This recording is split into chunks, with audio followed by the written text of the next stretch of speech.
Oh damn, we live. Okay, I wasn't expecting that. Just give me 20 more seconds.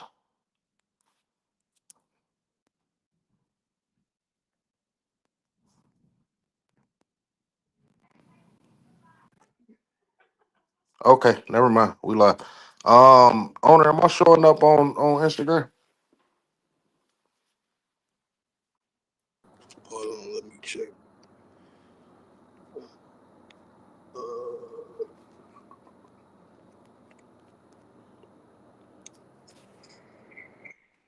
you live, right? Yeah. Uh, let me see. Hold on. Let me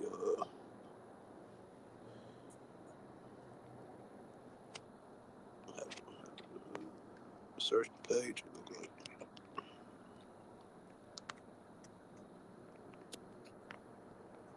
Just trying to make sure everything is straight before we get started. I don't want no issues. Well, we could go ahead on and get started.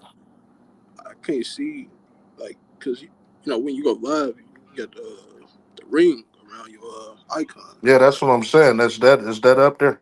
No, it's not. I can't see it. Okay, so I need to figure out why that is. And I could figure that out in 20 seconds. Yeah, and it should come up when you click on the icon, but it's not. I don't. I don't know. Uh, because it don't. You know what? We'll figure this out later. Let's just go ahead on and get started. Welcome to Wrestling with Racism, where we wrestle with racism every single day of our lives. If you are an American Negro and you are not subscribed to Wrestling with Racism, check out the other content. If it hits you to the core, subscribe and share with every single American Negro that you know, whether they are wrestling fans or not. You may also find Wrestling with Racism on YouTube, TikTok, Facebook, Instagram, Fanbase, Spotify, Rumble, Patreon, and at Non Crackers et al. On Twitter X, where you can find more white truths. I'm joined by my co-host, Deportation 2026. What's going on? Yeah, just doing a little bit of ironing. I bet you are. Uh, don't put too much starch on that motherfucker. We also joined by the owner of a stolen gun. What's up? Yeah, what's up? Good evening to Negroes and Negroes only. Hope y'all having a good weekend so far. Man, white folk and Asians and Hispanics been acting the ass over the last couple of days. Especially with Bad Bunny. Man, oh, shit. I wasn't planning on it, but we are definitely going to talk about that today. There's a couple of things that we need to talk about in that area. So I'm glad that you brought that up. In the meantime, right now, we are joined by Mr. Skims. What's up? What's up with it? I hope y'all enjoying y'all extra weekend if you got President's Day off and this week ass holiday tomorrow. President's Day is So Monday, a lot of people got the that's a day off. national holiday? Yeah, I don't think so. I get Veterans Day and Election Day and shit off. I don't get what the hell? I Yeah, but I need to get see President's about Day that. off every year. And it's I a get Veterans Day. federal holiday, brother. Yep, it definitely is. Oh well, damn! I'm about to get triple time. They didn't say nothing about us not coming into work on Monday. There you go. Uh, I know I'm about to have a lovely weekend. And hello to all the lovers out there. Happy Valentine's Day to the ladies. Hopefully your fellas take care of you and do well. All the lonely people, you better figure that shit out. Quick. Well, it's getting warm outside, So what's going on, fellas? We got a lot to get into right now. First, I want to thank each and every single American Negro for tuning in to the latest editions of Wrestling with Racism. If you have not tuned in to the latest edition, it is the latest live stream that we did as to where we covered the WWE Royal Rumble. Thing about the Royal Rumble is it exposed once again the roster, and it also exposed Triple H. So things that people are still discovering throughout this time, and we are going to discuss Triple H as his ass is on the line this year. He may not make it to WrestleMania. You know that hurt, that old hurt of his is getting weaker as the minutes roll along. Also in the playlist, special school bus wrestling fan, as I had a conversation with Pecker Tom Ron. And throughout this conversation, we come to find that we here at Wrestling with Racism are 100% undisputable. Pecker Tom Ron failed to do so. But if there's anyone that could come up here and convince us that the WWE and AEW aren't racist organizations toward American Negroes specifically, you are more than welcome to do so, so long as you're an American Negro. There are no whites allowed on this program. There's no Hispanics or Asians allowed. And any other melanated person, you are welcome so long as you come with respect.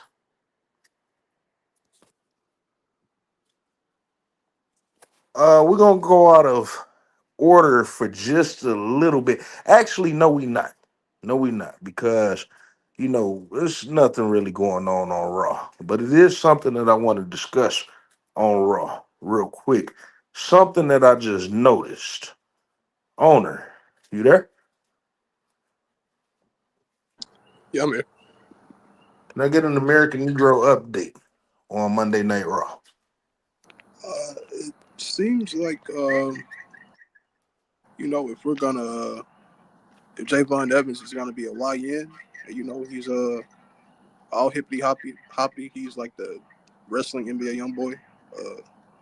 If we are considering Javon Evans an American Negro, he is the sole American Negro appearance on Monday Night Raw. Now, I do want to let everyone know that we have discovered that Javon Evans is partially, at least right now, partially American Negro, as his father is of Jamaican descent. Errol Spence? So I'm sorry, Like Errol Spence? I didn't know that Errol Spence was. Yeah, if I'm not mistaken, Yeah, his Javon mom is Evans FBA and his dad is Jamaican. yeah, I had no idea. if I'm not, oh wow, yeah, I did. Actually, I did know that. So, Well, I mean, I didn't know that, but I'm not surprised. And you'll be surprised at a lot of people that come out to find that they aren't American Negroes or that they're mixed with American Negroes. But we'll just discover that later. We just got to watch Javon Evans, and we got to watch I his mean, actions. Javon Evans' dad is very westernized, but apparently his granddad speaks with a West Indian accent. So, I'm listening. He grew up here in America. You know what I'm saying? We just got to see because people do tend to come out. People do tend to come out.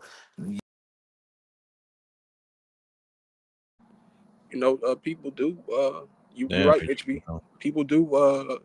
Gravitate towards Negro culture. Even races. You know, even races gravitate towards Negro culture. They can't take their eyes off of black people for any moment. Uh, they're always analyzing the world is always analyzing Mhm. Negroes. We're gonna talk about culture today. We're gonna talk about the world analyzing the American Negroes, culture stealing from us.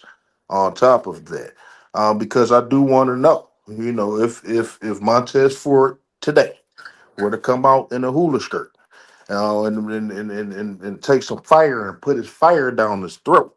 Will the Samoans be accepting of that? If they were to be roasting pigs and vignettes and shit and living off of the Samoan culture. How would Or if he Samoans put take on a that? lucha mask and came out with a mariachi hat. Huh? Oh yeah, No, El we Negro. def He's yeah El Negro. yeah. So he was the only supposed Negro that wrestled on the program, right? That there were no black people, period, besides Javon Evans. So right now, it appears that they don't know what to do with Obafemi. I'm starting to notice something, and we're gonna talk about that when it come down to talking about SmackDown. I have not turned on SmackDown yet, but we're gonna talk about SmackDown and Trick Williams in a second. But I'm starting to notice something when it come down to Trick Williams, Obafemi, and Javon Evans specifically. I mean, you can throw Royce Keys in there. You would think that they would even have a vignette, maybe, but I don't even think they Well, we're had gonna that talk. going. Just hold on for a second, because you're moving too fast, and I don't want you to. All right, because we're Well, gonna talk about Royce Keys and Powerhouse Hobbs. It's a whole situation with that we're going to get into. But I'm they starting to notice. would have a video package for him. But go ahead, HB.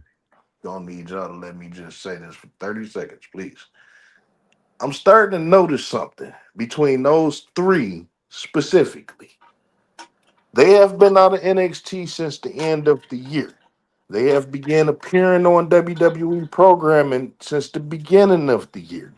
They had Trick Williams come out there talking shit to people. He talking big shit to big people. But then they not having him back it up. You got Javon Evans just going out there. They don't know what the hell they want to do with him. They want to put him out there to cut promos during commercials and shit and put him in a situation with some whites that's cosplaying off of Hispanics. They don't have nothing for him. And then you got Obafemi, which they gave the illusion that he was going to be on Raw. He made a couple of appearances on Raw, made a couple of very impressive appearances on Raw, and then had an even more impressive um, thing on the Royal Rumble. And then came in and had an impressive thing on SmackDown. But they don't have nothing solid for him. You know what I'm saying? None of these guys are in feuds or anything. Trick Williams talking shit to Sami Zayn. They hasn't had a match yet. Came out talking shit to Randy Orton. You can't even see them facing each other here within the next couple of months. Why do y'all believe, Mr. Skims, that they're doing this with these melanated people right now? Do you genuinely believe that this was a rush job to get them on there? I do. I do. And I also feel like they're using us as the workhorses and they're using that as a distraction. I mean, this is a classic exploitation of black labor. I mean, Javon Evans is the best worker on Monday Night Raw. They're giving him the Iron Man spot every week. They're giving him TV wins to placate the audience, but where's the Well, type of we did recognize why they gave him that Iron Man spot specifically, right? Mhm. Okay. Yeah. And but not only that though, he had a 12-minute match against El Grande, which he won. So he's being positioned as a worker. But at what point is he going to be positioned as the boss? And on after the Rumble, that episode, I know he's not an American Negro, but as the only other black person on the show, you got Obafemi destroying the War Raiders in a squash match. I mean, he's being pushed as the dominant black face, and it's obscuring the lack of FBA dominance in the main event that we could have. He's allowed to be a monster because he's not an American Negro. But still, where are the Street Profits? We're putting the War Raiders on TV, but where are the Street Profits? You gave Hobbs or Keys a vignette 2 weeks ago, but not this past Monday. So if they're not using us as the laborers, then I don't know what other reason they would have. Because as you say, we still have zero tangibles. And it's crazy because they can't Brought up, even use these whites or Hispanics or Japanese people as the workhorse because none of them have intrigue right now. Mike, who's the most intriguing white, Hispanic, or Asian in the WWE right now? I can't think of a single name that intrigues me. You don't I want to mean, see Chad everybody Gable? else on the roster is pretty cold right now, except for Trick and Nova and Javon. Everybody else doesn't really have I like mean, when you any. look at it, the Negroes, and we have been saying this down at NXT, and we right here at Wrestling with Racism have been on this for the last year and a half. We've been noting that the people that have the natural intrigue have been the Negroes, right? I mean, Mm. even Lash Legend is getting bigger reactions than like Liv Morgan. Yeah, she's very impressive. And the key is, I think people always wanted her to fail. I think that Triple H wanted her to fail. I truly believe that the people in the WWE want her to fail, but and they know the reason as to why they are using her specifically. But the key is, she's not failing. So what does the WWE do then? Like I said, Triple H ass is on the line. And we're going to discuss Triple H in just a few minutes. Owner, real quick, do you believe that the current WWE roster, as it is not progressing or is not interesting because of them or because of creative? I mean, they aren't in any sorts. That's all creative. I mean, even then, they're still getting the So you do biggest believe reactions. that the Yeah. WWE roster as wrestlers are talented, right?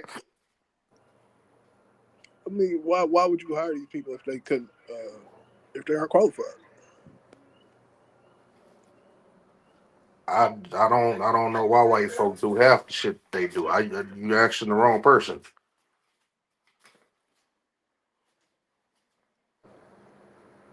We're talking Um, about Trick and Ober, right? we're talking about any melanated person in the WWE right now. Because it's funny how a certain name, out of all the stuff that y'all have mentioned, it's a certain name that's easily going overlooked. But go ahead. Mike, do you believe that the WWE roster is talented? Do you believe that they don't have intrigue because of them, or do you believe that they don't have intrigue because of the creative? I believe it's the creator. The talent is there where they can have quality matches, and they've had quality matches here. But the problem is you got creative that without a true vision. Triple H doesn't have a true vision for what he wants. He just throws random things to the wall and he'll try to see what sticks. You just said something very interesting. He don't have a clear vision. That just I hope that puts things into perspective, and it reminds people that at the end of the And he ain't day, the only one. Triple H is just a dumbass wrestler. Yeah. I Triple mean, H throughout Overrated his as a time in wrestler. WWE, Triple H been in the WWE since 1995. I highly doubt that he sat down and watched TNA and Ring of Honor and in the top indie promotions and even in Japan and stuff. I highly doubt. I believe that Triple H have only known WWE since he started, and so he's not he's a wrestler at the end of the day, and that's all that he know, and that's over with. You know what I'm saying? Yeah. Because They hell, The Rock has watched Ring of Honor, TNA, New Japan. He was watching more of that. Stone Cold was watching more of that than Triple H ever did. for a second. That's the I don't funny know thing. about that. Do Stone Cold Steve Austin talk about AEW and TNA and shit? I haven't seen him talk about it. Yeah, I don't think he do that. No, I haven't I seen him don't talk think that the about Undertaker and it. them Ring do of that. Honor. But I think I remember seeing something back in the day where Kevin Steen, I think he sent The Rock. I remember he sent The Rock some of his tape in Ring of Honor, and I think he might have sent Stone Cold. I'm not 100% sure if he sent Stone Cold some tape, but I think The Rock's seen some The Rock has. I remember The Rock saying he's seen some of I could just imagine him. This fat piece of shit need to lose some weight. 'Cause he is a fat ass. That's for damn yeah. sure. Mike, you in the AEW, you're an AEW guy. That's your thing. Yeah. Who are some of the guys in the WWE today that you would like to see cross over to AEW today? Today, I like to see the Street Profits crossover. Any ethnicity, it don't matter. I'm trying to get a scope of how good this WWE roster is Shit. I like to see beyond the Javon. creative. Yeah, Javon Evans crossover. That would be nice to see. Oba Femi wouldn't be bad.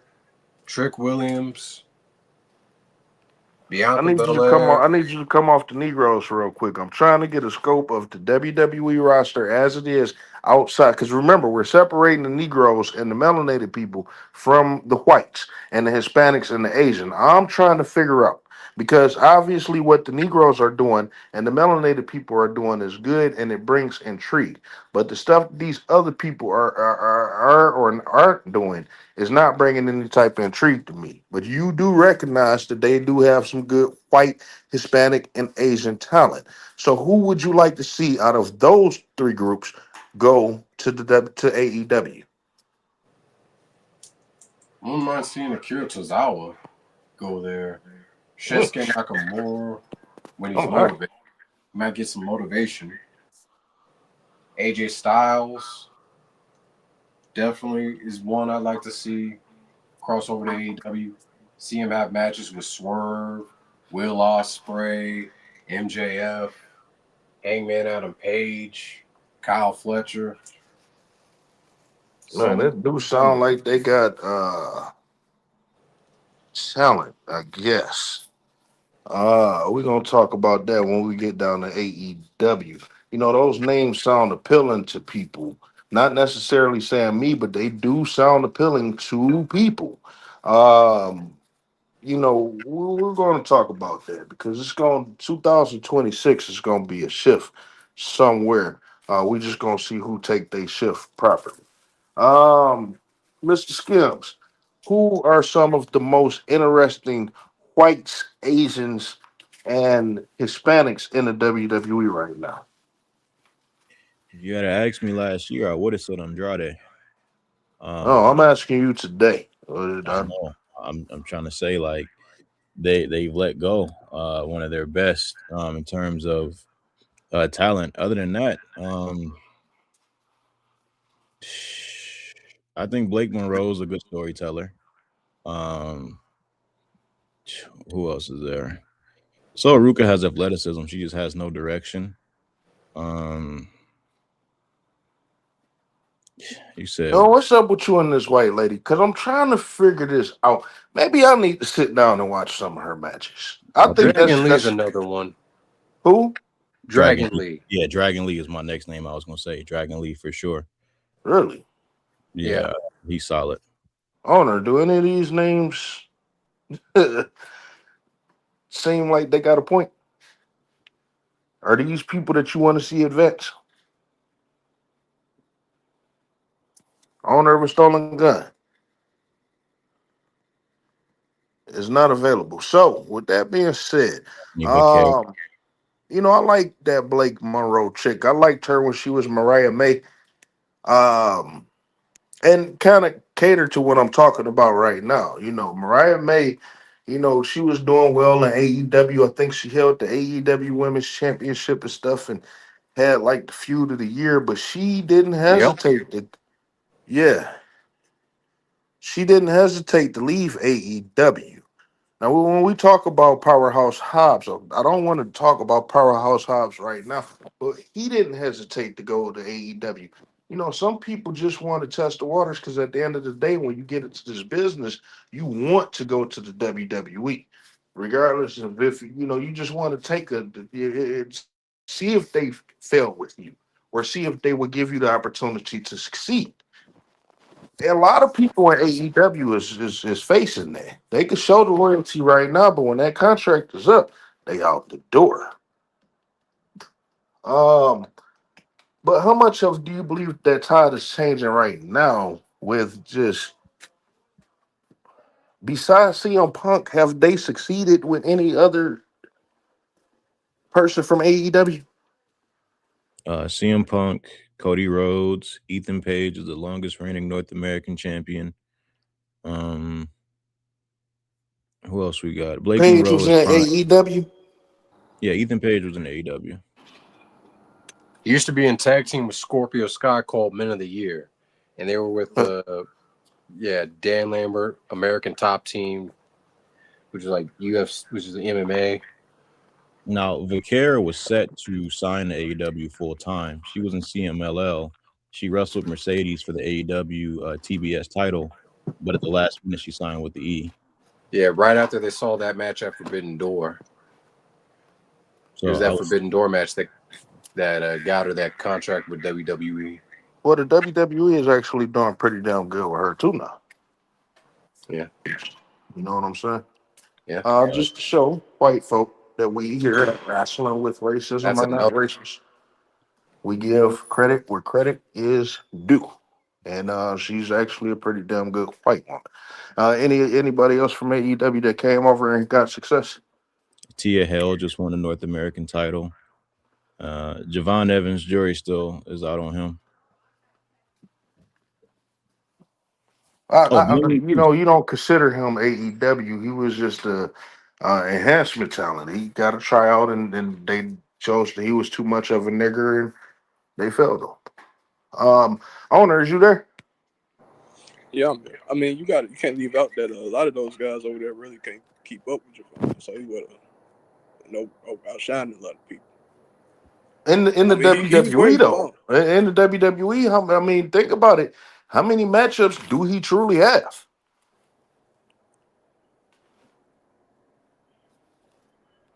You know, that's why I say, was this really a rush job by Triple H to try to spark I something? mean, that's Because how would 100%. Triple H know how to handle a person like Javon Evans? I mean, he has no idea. I mean, he knows how he wants to handle it, but he doesn't know how to utilize him to make money with him. So earlier today, you said that Javon Evans was the white end of the show. I forgot how I was going to put it. I didn't want to interrupt you or none of that stuff. But I was just going to say, in order to cater to that and make him successful, you're going to need some more YNs. Don't you believe that? I mean, he can't. We know we travel in packs. We have Well, I white mean, people. you just need you need somebody to work with. You need somebody that you can work with. People Yeah, that can feel that you can feel, and that people can feel you. You know what I'm saying? I mean, but who fits that bill right now? In wrestling. I mean, Well, they got right now you got Trick the list of Williams, and 500. right now you got Trick Williams, and you got Carmelo Hayes. Do you I mean, believe that they're going to go that direction? I don't think they really have anything coming. That'd be like a mismatch. Yeah. Well, Javon Um. is also really close with Trill Now Williams. that would seem that like that right. If they were like teamed up, that would look like a pattern move to me. Like I don't Um. think that they necessarily need to work each other, but I mean they need some substance. Like this Americano thing isn't working out. It's just dragging Javon down. I mean, there's no stakes in it. I mean, and that's the Can you biggest problem with believe wrestling that right it's now. been? They Can they you aren't believe fighting that for it's anything. been over a year since they done started that shit? And yes, Chad Gable got hurt, and it kind of fucked their stuff up. But how far? I mean, really, after they get finished feuding with each other, how far is they gonna go with this shit? I mean, that's the point. Like they aren't fighting for anything. There's no stakes. Nothing on the line. They're just out there having matches. A couple of weeks ago, I was asking y'all, what do y'all believe could be holding Carmelo Hayes back? That's the name that I didn't hear none of y'all mention. But what do y'all believe is holding Carmelo Hayes back? Not from y'all That's view, another one. but from the WWE view. And one of the things that y'all brought up is the potential of his height. How short is Shorty G? How short is the fuck is his name? Chad Gable. He's like Chad 5'6". Gable is yeah, I think he's 5'6". And white folk are going to try to use Carmelo Hayes' height as an excuse. You know, I find white folk to be funny when they Oh, do he's stuff 5'8". like that. I find white folk to be funny when they do stuff like that because why they pick and choose when to say some stuff like that.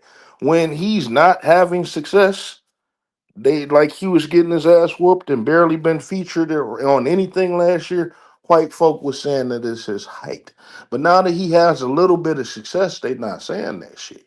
White folk pick and choose when to say certain things, but white folk go over and beyond for a white I mean, but like you know, Chad Gable. it's like a reach. It's like an after the fact. I'm just looking for a justification to write you off. So let me Yeah. find anything I can say. Oh, he's not 6 feet. Yeah, Well, look how easy and quick it is for them to accept that. Well, you're right. He is 5'2", 5'3". This, that, and look how quick they are willing to accept that when certain things is not working for them. We're going to get into detail about Carmelo Hayes because Carmelo Hayes is very interesting to this season of Wrestling with Racism. As we talk about, the further you look, the less you see. White folk thought that we were supposed to be satisfied because Carmelo Hayes won the United States Championship. Well, we're going on our third PLE of the year. Mr. Skims, who is Carmelo Hayes scheduled to wrestle at the Elimination Chamber? Elimination Chamber. I, I don't know if he is scheduled to face anyone.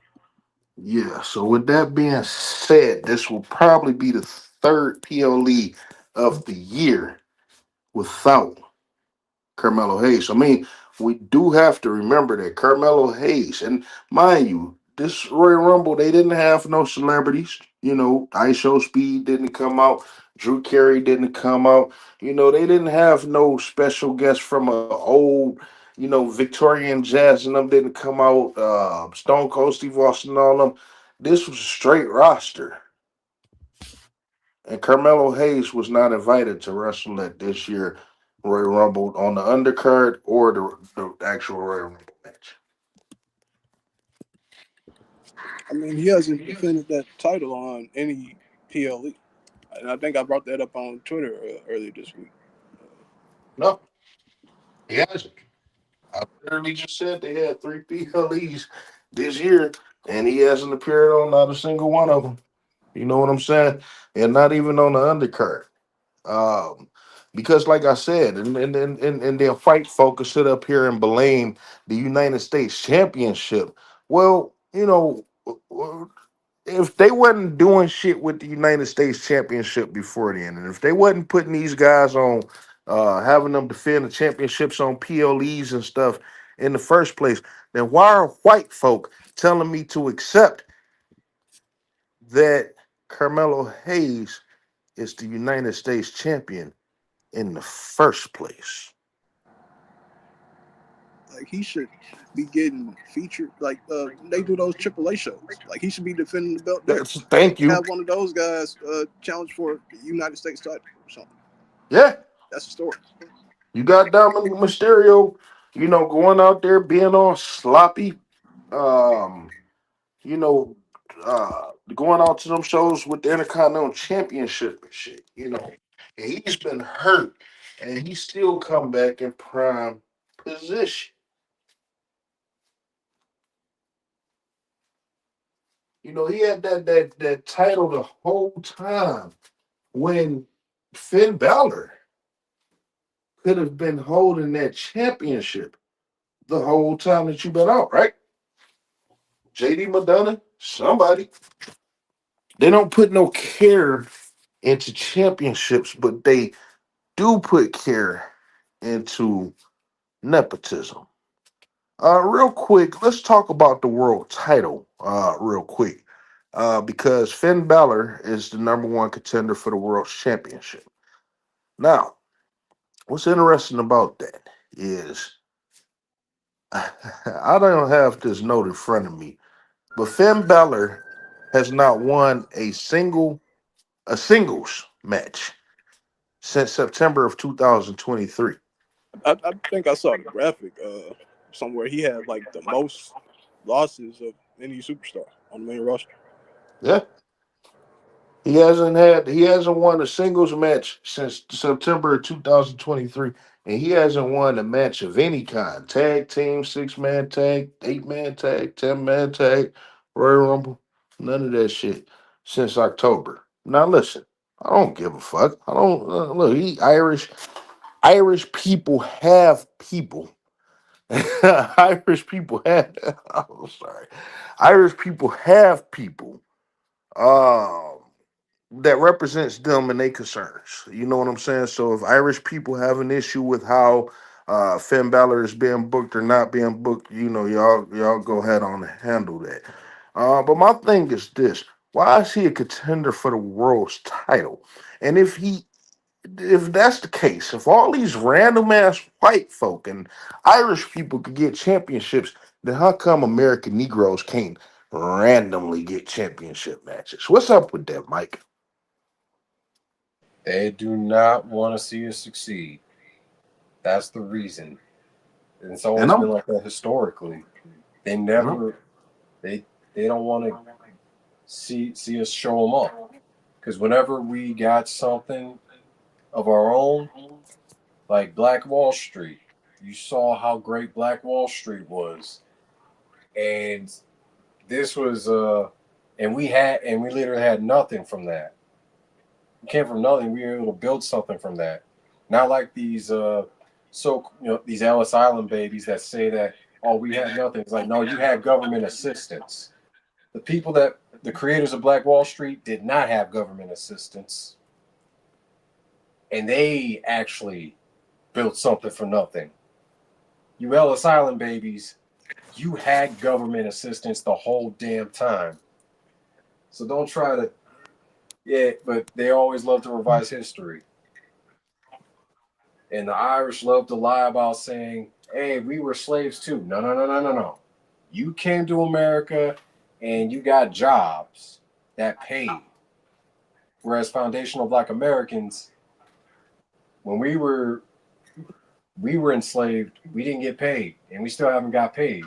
And we're gonna get that debt inevitably. One way or another. Hell yeah, they got jobs. They was slave catchers, paid slave Yeah. catchers. they didn't want for nothing in Hell, this some world. Irish were slave owners. You better know that they didn't want nothing, and they didn't want for nothing in this world. We talk about the great assimilation. We're gonna talk about the importance of delineation. White folk tend to delineate too. When Irish people got here to America, white Americans treated them like shit. They were dirty immigrants. We didn't come up with that term. White folk came up with that term. In order for them to be accepted into this country to live as Americans and to assimilate into whiteness, certain people had specific jobs. The Irish people jobs specifically were to become police officers and brutalize us and kill us. That opened the door to the whites to start having children with these people and assimilating into whiteness. But that's going far beyond the point. It doesn't matter.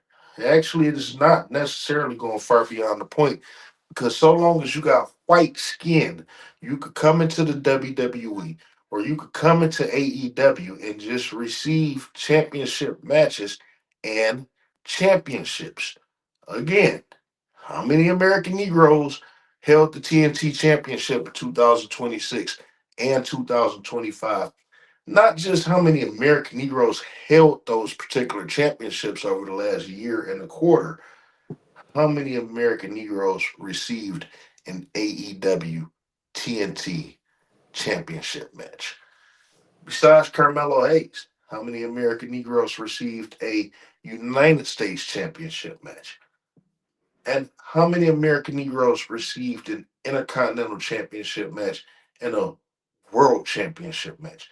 When you got a loser like Thomasino Ciampa that could go to AEW and challenge for that championship, and when you have the biggest loser in Finn Balor that could come in and challenge for the World Championship whenever the fuck he want to, then we have to start looking at why aren't American Negroes being randomly put into those situations.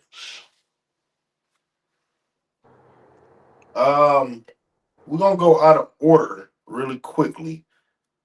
I need Mike. I need you before we get to AEW. Let's get to some of these comments real quick. On YouTube, Recency Bias Radio. Welcome to Wrestling with Racism. Please talk about the Raheem nonsense. Even Obafemi is disrespecting FBA's by acting like Cody is black. We're going to talk about that. It's going to be one of our last subjects. We are definitely going to talk about that because I have held quiet over the last couple of weeks about that. But I am going to. Didn't that Alfred guy come up with that? Alfred It could have stemmed from anywhere. I know that he was heavily promoting the stuff. It could have stemmed from anywhere. You know, I notice a lot of stuff that people talk about. It stemmed from me, but we're not gonna go there right now. Oba Thanos, what's good? Um, all this Raheem stuff is so cringe. What's up, Goten? Jamar 3224, what's up? How you doing? Welcome to Wrestling with Racism.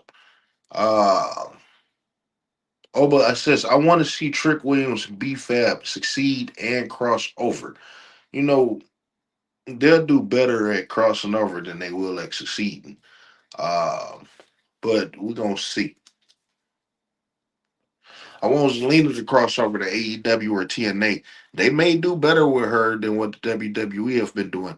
Have anybody seen or heard anything from Zelina Vega and what's that guy? Is he hurt? Aleister Black. Yeah.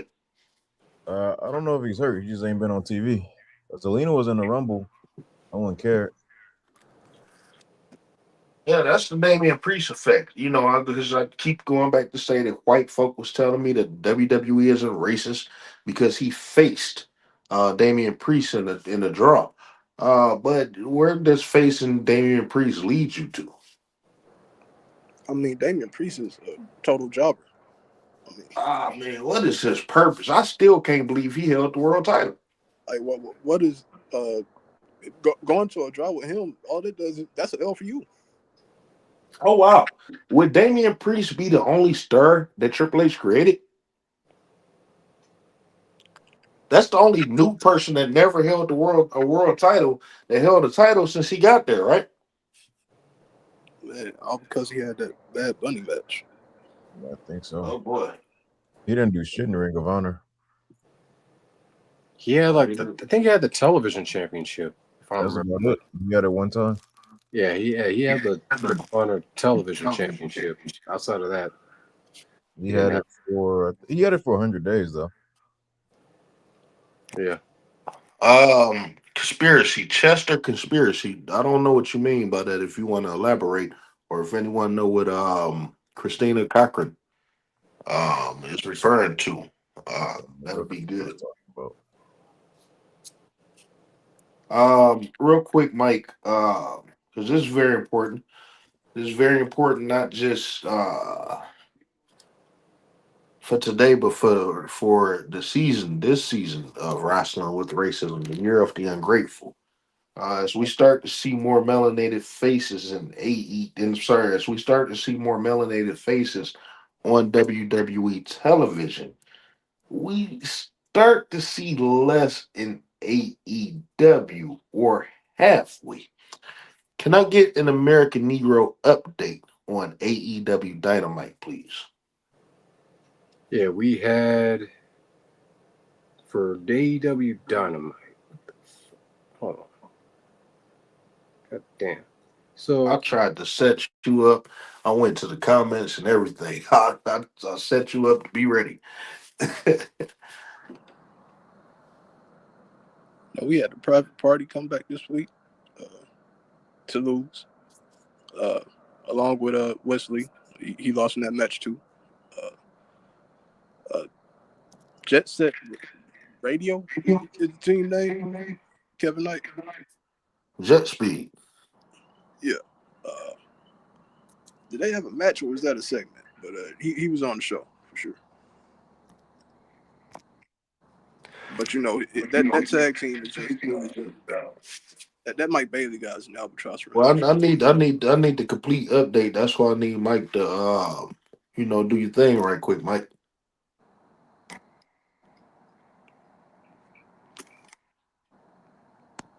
Yeah, that Kevin Knight tag team, the worst. This would go into a good order. It would really go into a good order if we could get the American Negro update on AEW Dynamite. I truly believe that'll be just real good if we could just go straight into that. Mike, do you have Skims? You got the results? Let me pull them shits up for you. Just give us a second, y'all. We not taping right now. Preparation is a good key. Last 2 weeks, right? Just do this week, please. Mike, is you there? No, He dropped down. I was wondering what the hell was going on. for whatever All right, reason cool. on my tablet, it kicked me out. All right, cool. I was wondering what That's the the hell reason going on. why it's like, wait, what the hell is what going on? I was about to book my flight to Texas. I thought the white man got your ass. I had them pulled Yeah, up. because I was using my tablet and it just kicked me out for whatever reason. Well, you back now. Can I get an American Negro update on AEW Dynamite? Yeah. You had the Rascals as well as Private Party and the Young Bucks in a number one contenders match to challenge FTR for the World Tag Titles. Okay, so who won that? Young Bucks. Not to no one's surprise, it was the Young Bucks. They want to do Young Bucks FTR again. So why? It's not a good. It's the law of diminishing returns. Okay, let's start with this real quick because we here at Wrestling with Racism have been on this ever since we noticed that these guys have been missing. Private Party just came out of the blue. They had no explanation. Bobby Lashley said that he wanted to erase blackness, and one of the very first people that he erased after Swerve, by the way, it is Private Party.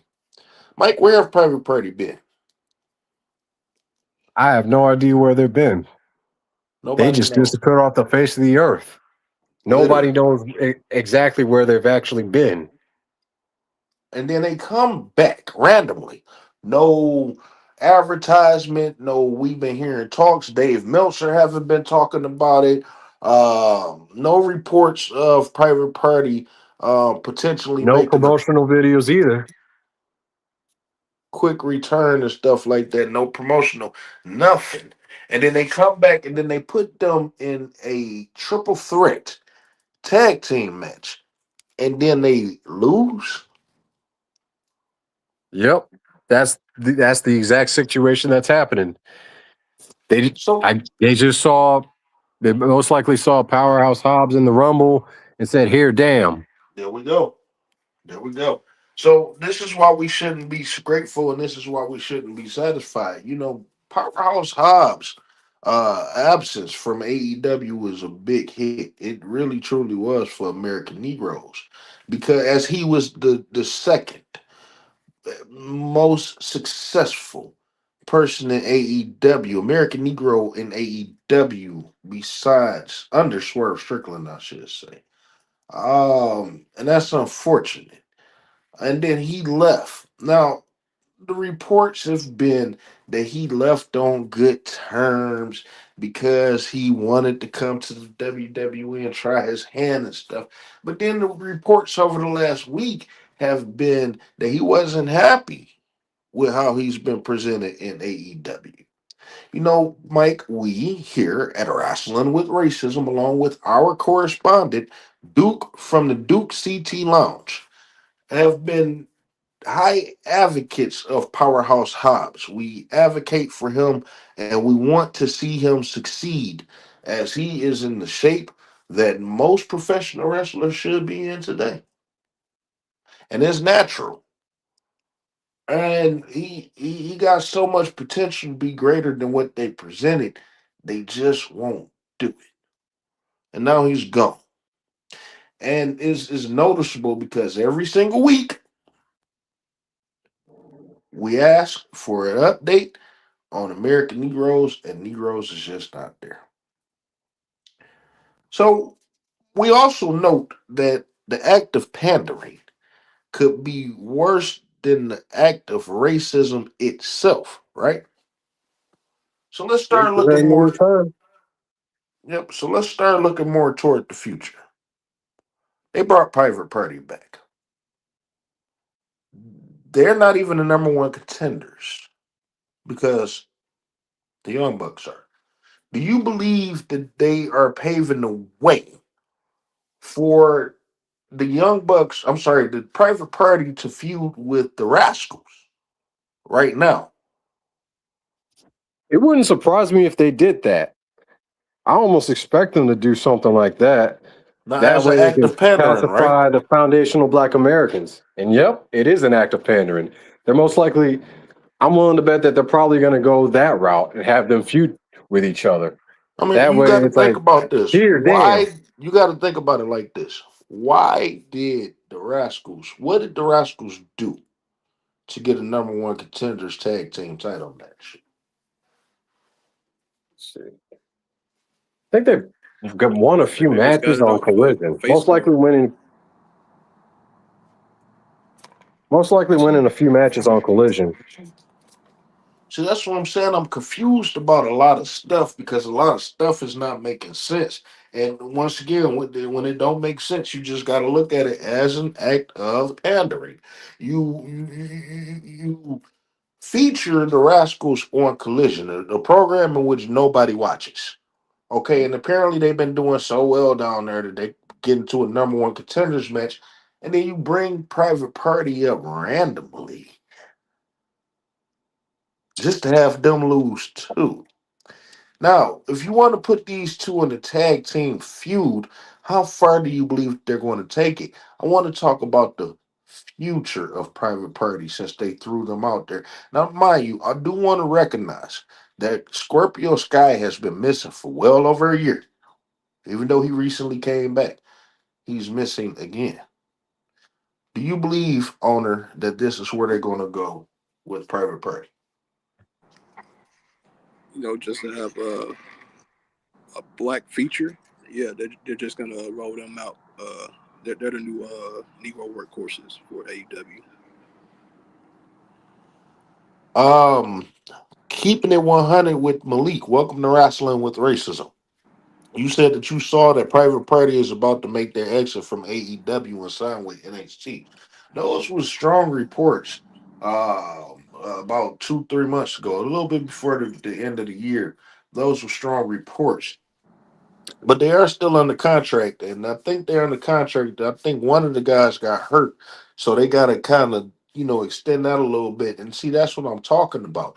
And again, the act of pandering because they are probably about to lose Private Party. Mr. Skims, if Private Party goes to NXT, is that satisfactory enough for you to say that the WWE isn't a racist organization toward American Negroes? As much as I would love to see Private Party in NXT, no, not even close. How many black tag teams do we have? I The mean, New that would just expose the industry as racist because no Negro can seem to stay in one place and accumulate any substantial success. Well, that goes along with the rotation that we was talking about. The WWE is willing to get rid of the Street Profits because they're going to have Private Party. WWE is willing to get, I want y'all to understand what I'm saying out there. The WWE is willing to get rid of Bianca Belair because they have Lash Legend. So long as the WWE has Lash Legend, they don't need Bianca Belair. And hell, so long as the WWE have Bianca Belair, they don't need Lash Legend. You know, I got white folk unconsciously telling me that Carmelo Hayes don't have real success because they putting it behind Trick Williams. They can lump Negroes, you know, and take a group of Negroes and present them as one success. One thing is, why do white folk, handkerchief head, pecker Tom Negroes, have to worry about what we as American Negroes are satisfied about? What about minding your business? Because we They got to want to sit get up called here a all nigger. day long and hear y'all cry and advocate for Chad Gable and Sheamus and Gunther and all these other white fuckers, Tyson Sawawa and Otis and all these other whites and Japs and all this other different shit, Roxanne Perez and Zelina Vega and fucking Damian Priest. Y'all want to see all these people do well. We don't call y'all racist for that. Y'all call us racist for wanting to see people who actually have talent, natural talent, by the way. Um, Trick Williams and stuff. Y'all want to call us racist for wanting to see, you know, them do well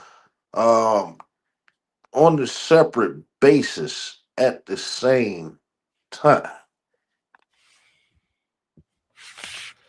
That's an issue. Uh, I could never be satisfied if Private Party come to the WWE if the Street Profits aren't there. I could never be satisfied about that. On the other end, I could never be satisfied that the Street Profits, I'm sorry, that the Private Party are coming to the WWE, even if the Street Profits stay, because they still need more American Negro tag team. I'll give y'all a clue. I would be satisfied if we had at least 7 non-mixed American Negroes across all 3 brands. That's a tag team. 7 different tag teams across 3 brands. That sounds scary. Am I asking for too much? Mike, am I asking for too much for that? Not at all. Hell, I like to see the Street Profits booked like the Road Warriors. That's something I'd like to see. I Definitely mean, got we talking potential. about the deadest time Or in Midnight tag Express, team wrestling. You proposing something that Rock and Roll would Express, revive tag team wrestling in America. or give them Uh, the level, book them like the Steiner Brothers. Mike, let's get back on AEW real quick. Okay, so they have 4 niggers wrestle in the triple threat tag team match against whites, and they Wait, lost to the whites. wait, Myron Reed's? Wait, Myron Huh? Reed's boy? He looked mixed, but I think he's a Negro. He looked mixed though. You know, I know he got white children. Let's get back to AEW real quick. What did Swerve Strickland do? He had a promo battle with Kenny Omega, which ended in a brawl. and is building up to their match for the next Dynamite. Okay, so we have been noting that Swerve Strickland, ever since he lost the championship, the AEW championship 2 years ago, that they have not put any tangible success behind him. However, they continue to make him look strong because they have put him in there with Okada and the Young Bucks, and they're top tier guys. They have been doing that. But how do Swerve make his way back to the championship and win? So we're making his way back to the championship. And win. If I had to venture a guess, they're likely maybe turning Swerve heel. It does seem that way. Swerve heel against Kenny Omega, have him feud, and maybe he beats him, and then sometime after Will Ospreay most likely wins the world title off MJF, which I believe he's going to be the one to take the title off MJF. Maybe they circle back to Swerve and Ospreay at one point, and maybe Swerve takes the title off him. Well, you don't If believe not that the first, Osprey got a title match coming to him? You don't I, believe that he got to get it first? he's he's definitely going to be the one to get it after MJF, because I think everything's Well, set what up about where Okada? Okada, if Okada gets it, well, actually, Okada could be the one to beat Osprey at some point, but See, Osprey's most likely winning. that's where I'm getting at. It's a lot Yeah, of people they got to get out the way. Not to mention a lengthy MJF title reign. Like yep. I actually thought that you would say that it don't seem like Swerve Strickland will ever get close to that title again. I would say it's going to be probably 3 to 5 years. AEW will be gone by then. Tony Khan's mother is on her deathbed. She's about to die. And I believe that once she dies, she's going to commit suicide. What you think? I'm not even sure. I'll take that with a grain of salt. She gonna look like a grain of salt by the time she get up out of here. I'll tell you that. Yeah, Yeah, Tony's really a delicate, sensitive guy. I don't think he has the wherewithal Very to deal with sensitive. something like that. He's so sensitive. He support trans kids on television. Um. Stop mutilating your children. White folk, please. Do what you want to with your children. I don't care. You do it anyway. Um. The key is this though. Um, it's so many people that everybody want to look at as a world champion. However, Okada, I don't believe could grab these casuals, and Brody King, I don't believe could grab these casuals, and um, it appear. Let's be honest, nobody is really grab. AEW is not grabbing casuals. And that I believe that will be key to keeping their attendance high, first of all. And I'm not buying these 100,000, 200,000 people buying these pay-per-views and shit. I'm just not buying that. But I do gotta recognize that AEW is offering something different. I mean, they sticking more to the basics. They got managers, they got tag teams, they got divisions that people kind of stick with. um they have a lot of pro wrestling elements to make things happen. Not to mention, a lot of their matches can be a hell of a lot more enjoyable when you compare it to the WWE. Not saying that it's my style, but it is 100% completely different. What do you believe the AEW is missing to get them over the top, owner? Like you said, that casual audience. Women. If women and children don't follow you, you don't got the old ladies following the product. It's There we not gonna get go. over. Good point. Great point. Great point. Like Uh, if my grandma can't sit down and watch it, it's not going nowhere. Like that's what moves stuff. and then I don't know your grandma, but the thing is there anybody on the AEW roster that could gravitate somebody like your grandma? Uh, can't. No. I mean, look at Brody Like King. He looks like how a she dead could probably walk past the TV and look and be like, "Oh my God, who is that?" And then it's Trick Williams or some shit, and then she might like, my mama. She like my mama can't. She hate wrestling. Her daddy, used to take her up to Kobo and stuff, and go watch wrestling stuff. And she just could never get into it and stuff. But then, like occasionally, she'll see Bianca Belair. Oh, she pretty. I like her. You know what I'm saying? She fly. She this, that, and the other. I like her. Oh, Mr. Skims, is there anybody in AEW to where somebody could just walk past the TV and just be like, well, damn, I want to see more of this from that person specifically? Only person I could think of is Swerve. Swerve. How about MJF? He talk too much. I mean, wouldn't your grandma want to kick MJF? And that boy talk too much. I mean, I've played AEW around people, and they've seen Swerve, and they've been like, "Oh, who is that?" They ain't never said that about MJF. But see, I the don't think thing they is, they would. though, MJF isn't like he's niche. He's too niche. He's I mean, and that's AEW's biggest problem. It's for this very narrow audience. It's not a wide spanning product. He's and I'm just gonna have to great. disagree with you on Swerve. I'm gonna have to disagree with you on Swerve grabbing the casuals because Swerve had an opportunity to grab the casuals from the Swerve is from like he had the opportunity to grab the casuals from the Vlad TV shit. When non wrestling fans see, Vlad TV and they be like, damn, it's a Negro, and then he with another company, so they didn't grab nobody from that shit.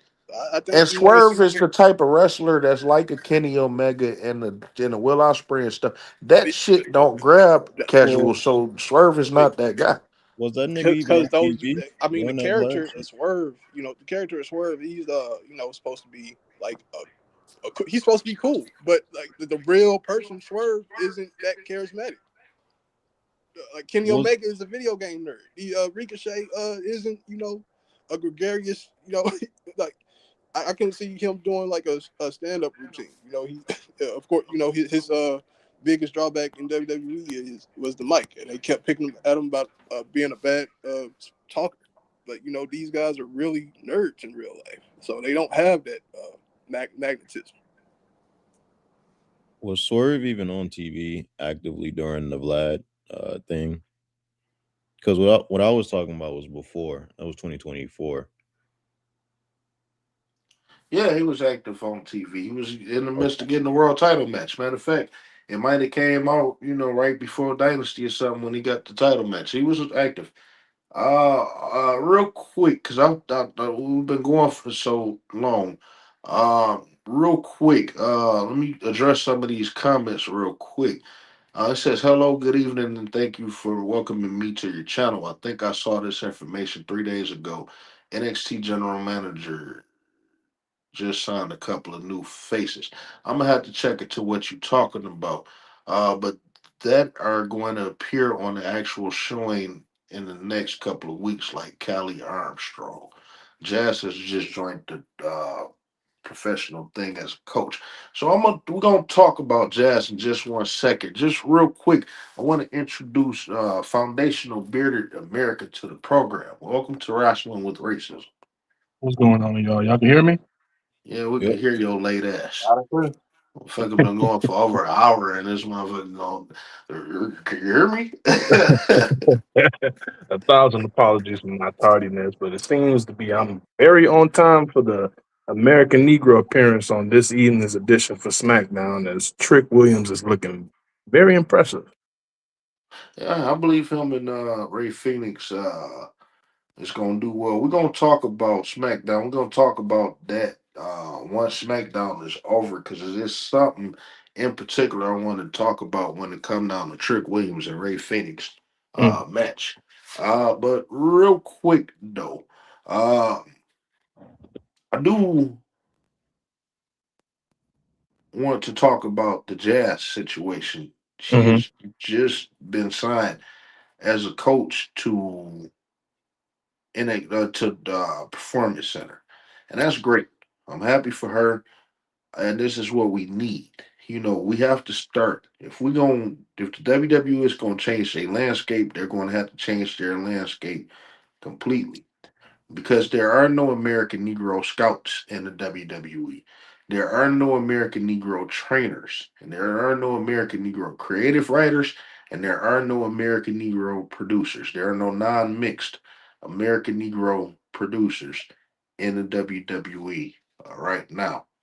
And so you got white folk directing. You got the white folk scouting.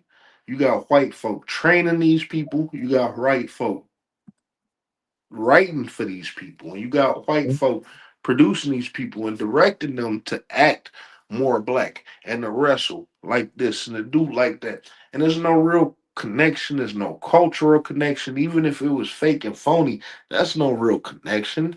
You know what I'm saying? You got to give people something that they could truly feel. And hell, they may end up progressing much better. So yes, you do need American Negroes in that training role. Earlier today, I congratulated Jazz. And when I congratulated her, I let it be known that that is a very small step in the right direction. Very small step in the right direction. If you're going to do this, do it right, but you got to start from the root. And the root is in that training and then that scouting, and it's in that training. Um, how do y'all feel about Jazz being at the performance center? I I think feel she's very gonna good about it. I kick mean, them motherfuckers ass. very instantly, I think she she's really gonna kick ass as a coach. It'll help a lot of people out. Definitely, yeah. The world working at Callie Armstrong is interesting. I think it'd be good if Jay Cargill worked with Jazz as well on her Yeah, craft. they got to do something about Jade. It was a big mistake bringing her up to the WWE that quick. AEW just brought this green woman out and expected her to learn on the fly, and that's not cool. But the WWE got all the resources to where if you had a gave her a solid 6 months, she would have been the fucking shit, and they just would not do that. Mm-hmm. They just would not do that. That is crazy. It was no reason to rush her on TV. You could have been building up your Liv Morgans and Rhea Ripley's and all of a sudden you did not. Bianca Belair did not need her. Um, real quick to get back on AEW, real quick, Mike. Uh, any other Negroes besides Swerve and the Rascals and Private Party who randomly came back? That's 5 Negroes on one show. Any other American Negroes?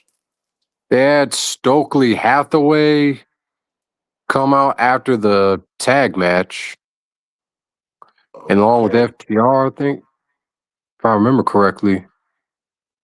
Okay. What Yep. about Kevin Knight? Kevin Knight, nothing from him.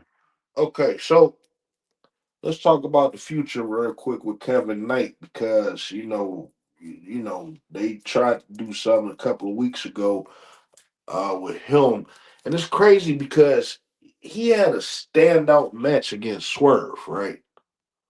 Oh, wait a minute. I stand corrected. There was a video package with him, Hangman, and Speedball Mike Bailey talking about that they want all the gold. Wait, so there are trios now. Yeah, they're trios champs. That's why Swerve is gonna turn with Kevin Knight and all this other. Okay, I get it. I get it. All right, so my thing is this though. Kevin Knight, okay, they got him in this little 6 man thing. They got him in this thing with the Mike Bailey, who by the way he came out as uh non-binary, Binary. whatever that means. I still don't have a true understanding, and I don't want to. He's still teaming up with him. And with Kenny Omega, who's a gay, right? Kenny Omega's a fruit, right? No. Hangman Kota Adam Ibushi is Page. his husband, right? Over in Japan. Oh yeah, you're right. Yeah, he's with Adam Page, so Cody, that the don't make motherfucker sense who broke his whatsoever. leg. I'm sorry, say that again. Yeah, Cody Bushi, he broke his leg. It's 2 months ago, 3 months ago. Who is Mitsubishi? Kota Ibushi. Yeah, he's in AEW. He used to be in New Japan. He sounded like he was in Japan. Yeah, he was on the New Japan roster, and then eventually there was a falling out between him and New Japan. Although they seemed to patch it up when I think he showed up for Tanahashi's retirement at Wrestle Kingdom. Oh no, Retirement not match at Wrestle Tanahashi. Kingdom. Were there any Negroes in attendance? I don't think so. Bob Sapp didn't show up. He's a big NJPW guy. Hey, Odyssey Jones apparently doing well down there in Japan right now. Yeah. But apparently that's the only one. You know, Do white they got folk him was doing the Kamala gimmick? He's Uganda 3. is he? Is that what's going on? I don't know. I hope he talked to Kamala Jr. about that. He's in All Uh, Japan Pro Wrestling. yeah. Yeah, So they'll put some let's savage face paint on the Negro quick over there. let's keep this together real quick because a couple more things I got to get out about AEW real quick. Where's Shelton Benjamin? Shelton Benjamin is nowhere to be found. So this is what I'm talking about. You know, like I said, when I say things and stuff, you know, certain things could be a hot take when we say it, when we put it out there. But then, like I said, a few weeks, few months, few years down the line, you found out that we was correct from the get go. And I noted that first of all, Tony Khan is a racist. He's a racist toward American Negroes specifically. Bobby Lashley is Panamanian, Hispanic Panamanian, and they will utilize these other ethnic groups to specifically undermine American Negroes.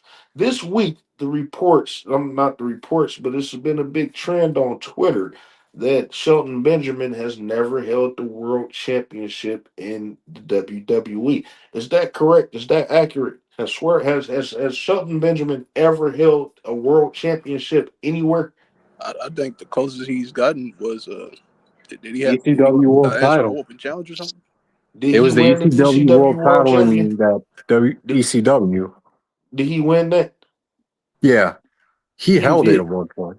I don't remember him holding the ECW Yeah, me championship. neither. That's a throwaway title. That's a It place. is a throwaway title, but at the same time, I don't remember him holding that. I need somebody to double check on that real Who we quick. talking about? I'm Shelton? checking it right Yeah, now. Shelton ain't never yeah, I had a highly doubt that happened. But I you mean, know, he that's never the had hardcore the title. ECW That's title. He never had 24/7. at the No, same never. time, he at the never had same he charged time, for it. listen, at the same time, Tony Khan is in a position to change that, and he won't do it. Not only will he not change that, but he's sending him further away from it. Your choice of Bobby Lashley getting injured is to take Shelton Benjamin off of TV. As if Shelton Benjamin has not been more of a standout in these matches to me than Bobby Lashley. I mean, Shelton has been doing some amazing shit last year in that ring. Yep. I mean, and for his age, and you got to 50. factor in 50 wear and years tear. I old. mean, he's been doing this for like 30 years. He's older than Bobby Lashley, right? 50. A couple years, and he's been doing About this longer. 6 years, I think. Something like that. You know, but you got Dustin Rhodes who could come out here at 60 and busted knees and all types of shit that could win three. He held 3 championships at one time this year. He did that. I mean, He had 3 matches. He had 2 matches at All In and the match the night before in London. And you mean to tell me that because Bobby Lashley is hurt, you don't have absolutely nothing, and you can't sit up here and say his promos and all of this other different shit. You got MVP, Mike. Has MVP been doing anything?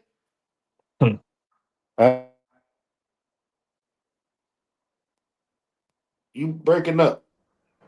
I mean, and if MVP's not managing anybody, I mean, I don't want to begrudge a black man getting a job, but why is Stokely managing FTR? That don't That's fit at all. like it, You know, they couldn't even make it fit. Mm-mm. So we talk about the act of pandering is worse than the act of race. It can be worse than the act of racism itself. But just to go back to it again, you know, everything about the, like I said, it's a hot take. When I was telling people this shit last year, that they didn't give a fuck about Shelton Benjamin. It was all about Bobby Lashley. And LVP did his job coming in acting so anti Triple H that he could speak against Triple H while he's in that company, but they don't actually give a fuck about the only American Negro that they have in the hurt business. They even put a white Jewish man Mm. in the hurt business, and he's the world's champion today. Come on now. So I'm telling you, and the hurt business never had no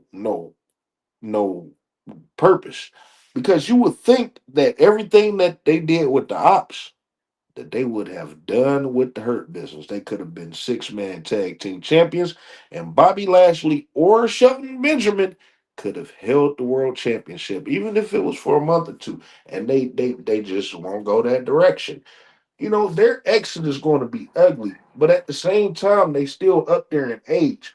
How long do you believe that Tony Khan is going to keep them? Mm. I don't Hard to think they're gonna say. get another contract. They're both 50. Bobby's 49 and Shelton's 50. Yeah, But see, my MVP, I thing is believe, this: is when it come 51. down to age, it's funny how people can use age and height and weight and all this stuff against. And we're gonna talk about weight in a second. We're gonna talk about the street profits in a second. But it's amazing how they can use all these excuses for when it come down to melanated people, specifically American Negroes. But then Ric Flair could wrestle into his 60s, and Hulk Hogan and Terry Funk and CM Punk is 45 years old, and he's the world's heavyweight champion. And Damian Priest is in his 40s, and Cody Rhodes is in his 40s, Roman and Reigns. Roman Reigns knocking is in on his 40. 40s. Look, CM Punk and what's the little bitch name? AJ Lee Yep. is on the poster for the Elimination Chamber. So I asked, I said, damn, and they the only two people. I said, what's the combined age of the people that's in that poster? And you still get over 80. But then it come down to American Negroes, and y'all talk about how Shelton Benjamin has been robbed by never being a world champion, yet he's in the greatest shape of his life today. The New Day are in the greatest shape of their lives today in Mm-hmm. their 40s.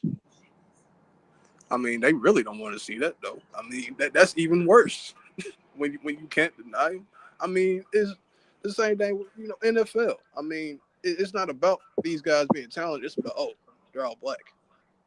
Yeah. Like Well, listen to what Kevin Durant said earlier. You know, Kevin Durant was talking about how y'all sitting up here questioning us on whether we're gonna be lazy or not in the All Star game because y'all felt like it haven't been competitive over the last couple of years.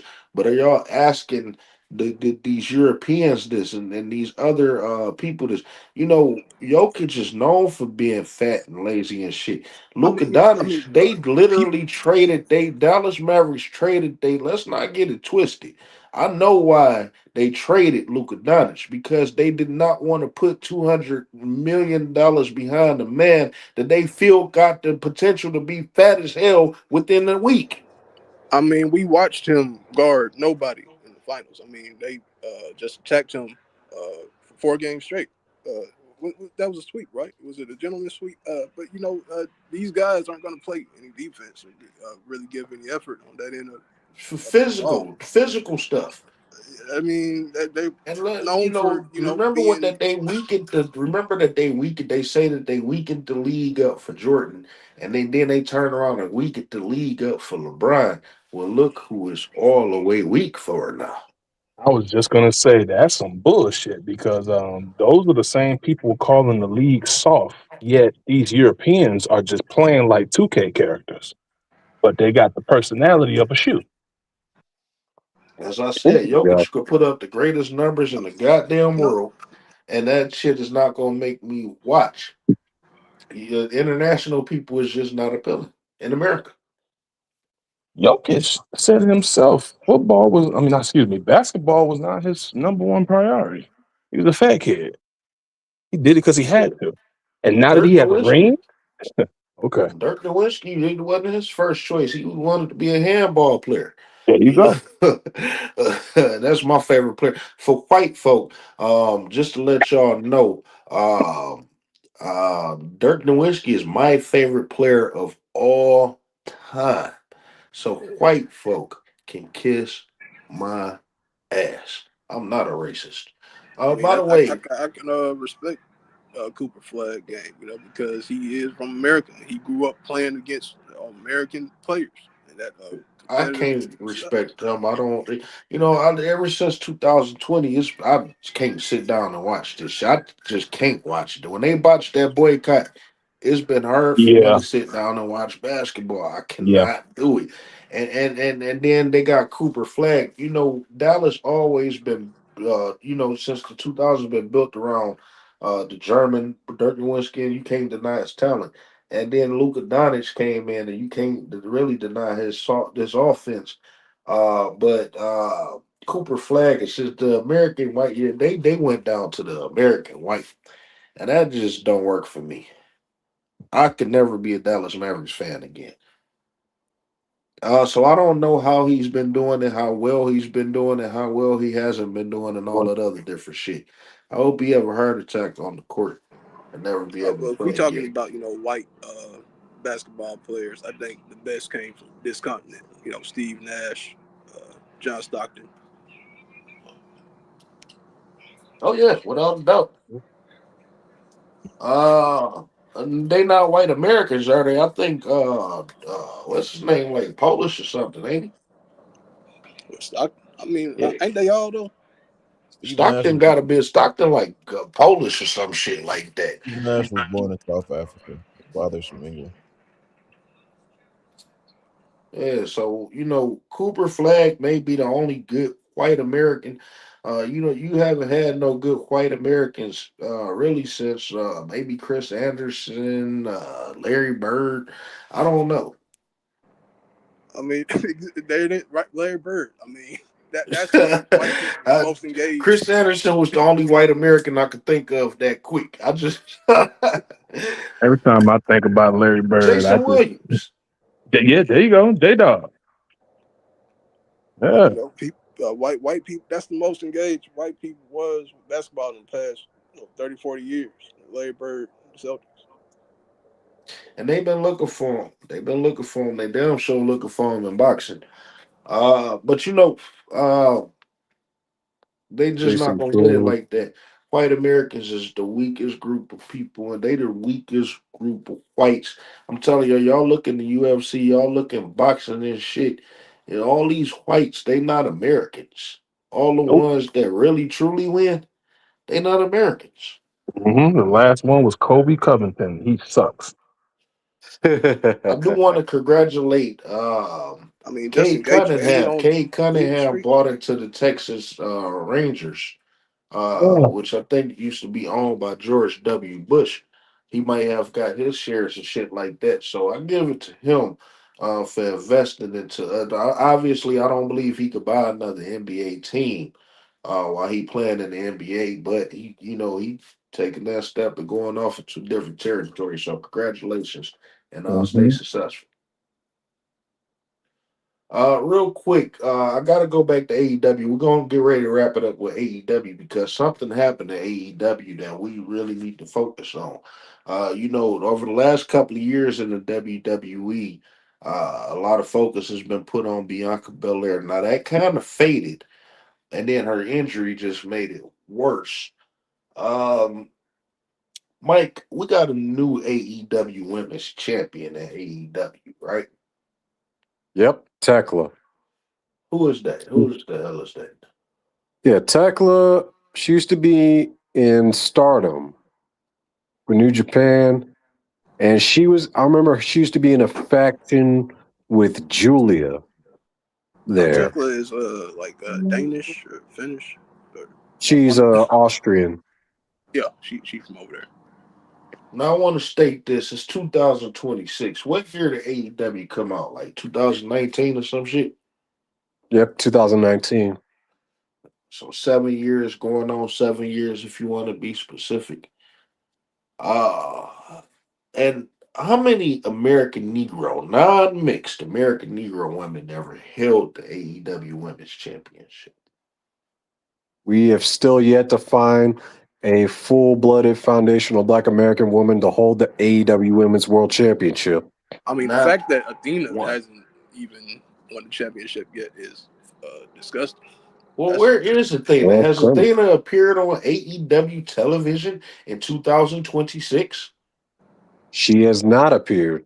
She She hasn't is appeared. still in the banishment known as ROH. She's still the women's Purgatory. champion, right? Yep, she's still the women's champion going over 1,000 days Now, in white folk purgatory. would tell you, and they would call you a nigger and tell you that you should shut the fuck up and be satisfied that AEW never had an AEW women's champion as an American Negro because Athena is currently holding the AEW championship going on over 1,000 days, right? This is what they telling you, right? They always want to say, just be happy that she's holding the Ring of Honor title I mean, while she's one, over. no one can see it. Two, that championship really Yeah, means 'cause shit. And it's three, on. I mean, It's is she behind getting the paid paywall. to scale with the main roster champion? Now you would have thought that okay, because last year white folk was telling me, "Hey, nigger, you got to be patient because she's in Ring of Honor. She's the Ring of Honor Women's Champion." And then on top of that, they bringing her up and having her face Mercedes Monet, and she faced Tony Storm for the Women's Championship, and she got a good bright upside. And then they're going to bring her to AEW by 2026, and she's going to be the best women's. You just gotta wait and trust and have faith, and most importantly, you've gotta have patience going into 2026. This is what white folk was telling me, but then I got you, Mike, telling me that Athena hasn't even appeared on AEW television. She has not appeared on television this year. She's still in ROH purgatory. But then you got this white bitch that comes out of nowhere. I never heard this woman. And she got a unique name. I never heard of this Ofe woman ever. How long has she been at AEW, Mike? Tekla's been here for give or take close to a year. Tony Khan is a racist. A whole year. It feels more like Mhm. 6 or 7 months. Tony 6 Khan is a months. racist. I have never heard of this bitch, and you had this bitch on for a year, and probably more than likely ain't never did shit. She ain't wrestled on no pay-per-views. She ain't wrestled on no Dynamite. She ain't did none of that shit, actually. Yeah, Tekla's wrestled on Dynamites. Oh yeah? Well, I never heard of Yeah. this bitch, and that means she ain't shit. And she could come up here and win the women's championship, but Athena still got to stay down in that basement, even after busting her ass up in AEW, losing to all the bitches that you wanted her to lose to. Tony Khan is a racist, and he should be condemned and killed. I don't give a fuck. Get into a car accident. You gotta go. We have noted in this edition that that Swerve Strickland is far away from that championship. And it don't matter how many Kenny Omegas and Hangman Adam Page and Young Bucks and Okada and Will Ospreay you throw at him, you keeping him away from that championship. We have also noted that there is not a single American Negro that is even close to coming toward that AEW championship this year and possibly even 2027. Athena's Best the you can only hope for is American Negro 28. woman that we can hang on to, and she's still all the way down there in the basement and not even close to coming up to AEW. There is no other non-mixed American Negro woman in AEW that they are putting any effort behind. As a matter of fact, the only non-mixed American Negro woman that they have on their main roster is Maya World. Yep, Maya World. And she's just enhancement talent. She's been used as enhancement talent. They don't try Meaning to. she used the same thing that Athena was used for. But see that Yep. band-aid around her waist, the lowest form of a band-aid, though, the AEW Women's Championship is the Ring of Honor lowest Women's World Championship. championship in professional wrestling on the mainstream right now. It's literally the lowest. But white folk want us to be satisfied because she has it around her waist. Y'all can kiss my ass. Isn't Willow Nightingale a She's black PBS. American woman? No, she's not a black American woman. She Nope. is Guyanese and white. She's Guyanese and white. You can look it up, look her parents up, and I also have a video of her and Ricky Starks disrespecting foundational black Americans while addressing me. That's somewhere I'll post it into the thing on YouTube and I'll post it up on Twitter later on. She's Guyanese and white. She's not an American Negro. She's a disrespectful bitch on top of that. But she's a damn good wrestler though, you know. Yeah, I'll give her that. Yeah. So that's got to be noted that these people could come in here on top of Tomasino Ciampa or whatever the fuck his name is. Tommaso This Ciampa. motherfucker could come in from the WWE and instantly get a championship match and instantly even lose the championship match. Look who he lost it to. He lost it to Kyle Fletcher, which is one of the better wrestlers in the world right now. So they Mhm. instantly putting you in the ring with the best. But Kevin Knight still got to come out here and grind. And he's not nowhere near the TNT Championship because you wanted to team him up with a non-binary person. Good grief. And the Tony Khan is education a racist. system in Canada. And he's a must racist be toward down. American Negroes. If he wasn't a racist toward American Negroes, the Powerhouse Hobbs would be the world champion today. He could have If it isn't racism, why did you let him walk out that motherfucking door? Yeah, he could have that little cup of coffee reign that Samoa Joe had. That could have been Hobbs. Yeah. That could have been Hobbs. I'm Yeah, he would sorry. have had to I'm drop sorry, it to Chad. MJF, I'm sorry, but Chad. If you had a guy here on time, you would have, it seemed like you were repeating something that's already been said. But I got you, though. No. My bad. I No, I'm should have fucking had at with you. least 3 months with the damn world title. Give him 3 months. He didn't need 3 Give months. him. Because Swerve, he didn't need 3 months. Because Swerve, had it for 4 months. He needed a whole fucking year. He needed 2 years. Look at him. He looks like a wrestler. He looks like a man that should be your world champion. Wrestling has gotten so scrawny and skinny and fat and Flippy. just everything just looks so bad and everybody just looks so. I was looking at LA Knight. Fuck the six pack that y'all talking about. I caught the side of that motherfucker just hanging. These motherfuckers look like shit. And it was red. It was red and shit. And it was just ugh. It was just these people look like they built like shit, and they just Roman Reigns. As much time as Roman Reigns take off, he should look like Lex Luger every single time. Bare minimum, he should look like Lex Luger every single time. Unfortunately, he's getting smaller. So Powerhouse Hobbs is a man that I wouldn't mind holding the championship for a year or two because he looks the part. It makes sense. Like, And it would write itself. People were gonna be like, "Who is this big dude with this championship? Oh, that's why he has the championship. He's a bad motherfucker." You don't have to do that much with a Powerhouse Hobbs. Stokely And Carmichael if or talk is a problem, you Stokely could give him a Hathaway could have manager. Stokely Hathaway could have been his manager. Yes. Yeah. He was a manager for fucking Moose. Prince Nana could have turned on motherfucking Swerve and they could have held that motherfucking bitch down. Imagine if Yeah. MVP would have turned QT against Marshall them. could have held that Dude, motherfucker together. Shit, MVP is Powerhouse Hobbs mouthpiece. That's fucking that would have fire. been great. Turning That on shit them would have been two, fire. that would have been perfect. Yeah.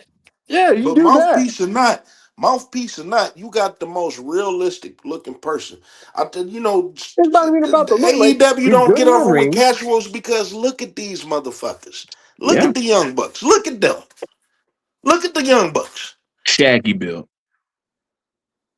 I mean, look at the Young Bucks, man. They never Look done like a curl in their life. These motherfuckers look like white kids that's running around a goddamn grocery store pranking people and shit. that's what Like they look when like. you get into your 40s, you usually start gaining weight. These motherfuckers is, look like high school kids. Still 185, if that. Mm-mm-mm. You got Negroes that's out here in greater shape. And you know, they could do whatever that you want them to. Y'all gotta know that these people look, they're wrestling. I don't know how it is in WWE, but I mean in AEW, but in WWE, they know move for move. They move for move. Bitch, you better not step out of this motherfucking move. They know it. So Negroes could do whatever the hell you want them to do because it's fake. And you script them to do the shit. So why in the fuck are Negroes the lowest on the totem pole? Let's not get it twisted. Trick Williams, hold on 1 second. Hold on. I got y'all.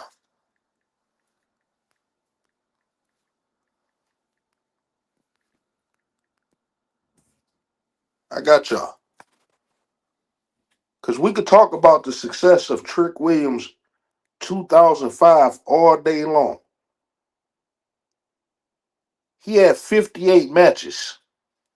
He lost 30 of them and had 3 draws, only winning 25 matches.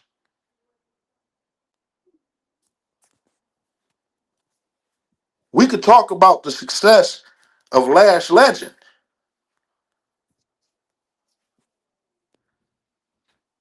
2025. But she had 44 matches and she lost 23 of them, which means that she was even barely seen. By the way, Trick Williams had the TNA championship. He lost it, he had it for 4 months and he lost 13 times with that championship around his waist. So we can look at their performance. Javon Evans had 62 matches last year, the Iron Man, but he lost 33 of them. He had over 15 championship matches, and he never held a championship in the WWE or AEW. He lost all 15 of them. What type of success are we truly talking about? We talk about tangibles and shit. There's no tangibles. You got Trick Williams out here coming out here talking shit to Sami Zayn, talking shit to Randy Orton, coming out here telling you that I'm gonna win the Royal Rumble, and he wasn't even in the Royal Rumble for 5 minutes.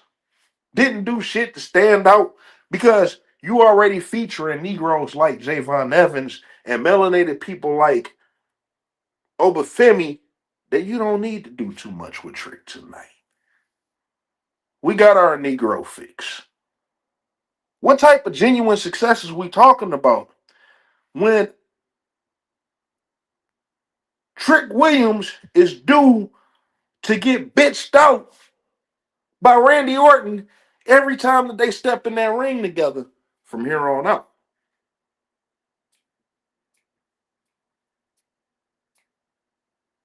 Trying to figure out what type of success we talking about. Lash Legend been stuck on I'm sorry, she been on SmackDown for a couple of weeks. What type of true success are we talking about that she's had? Did she have a match tonight?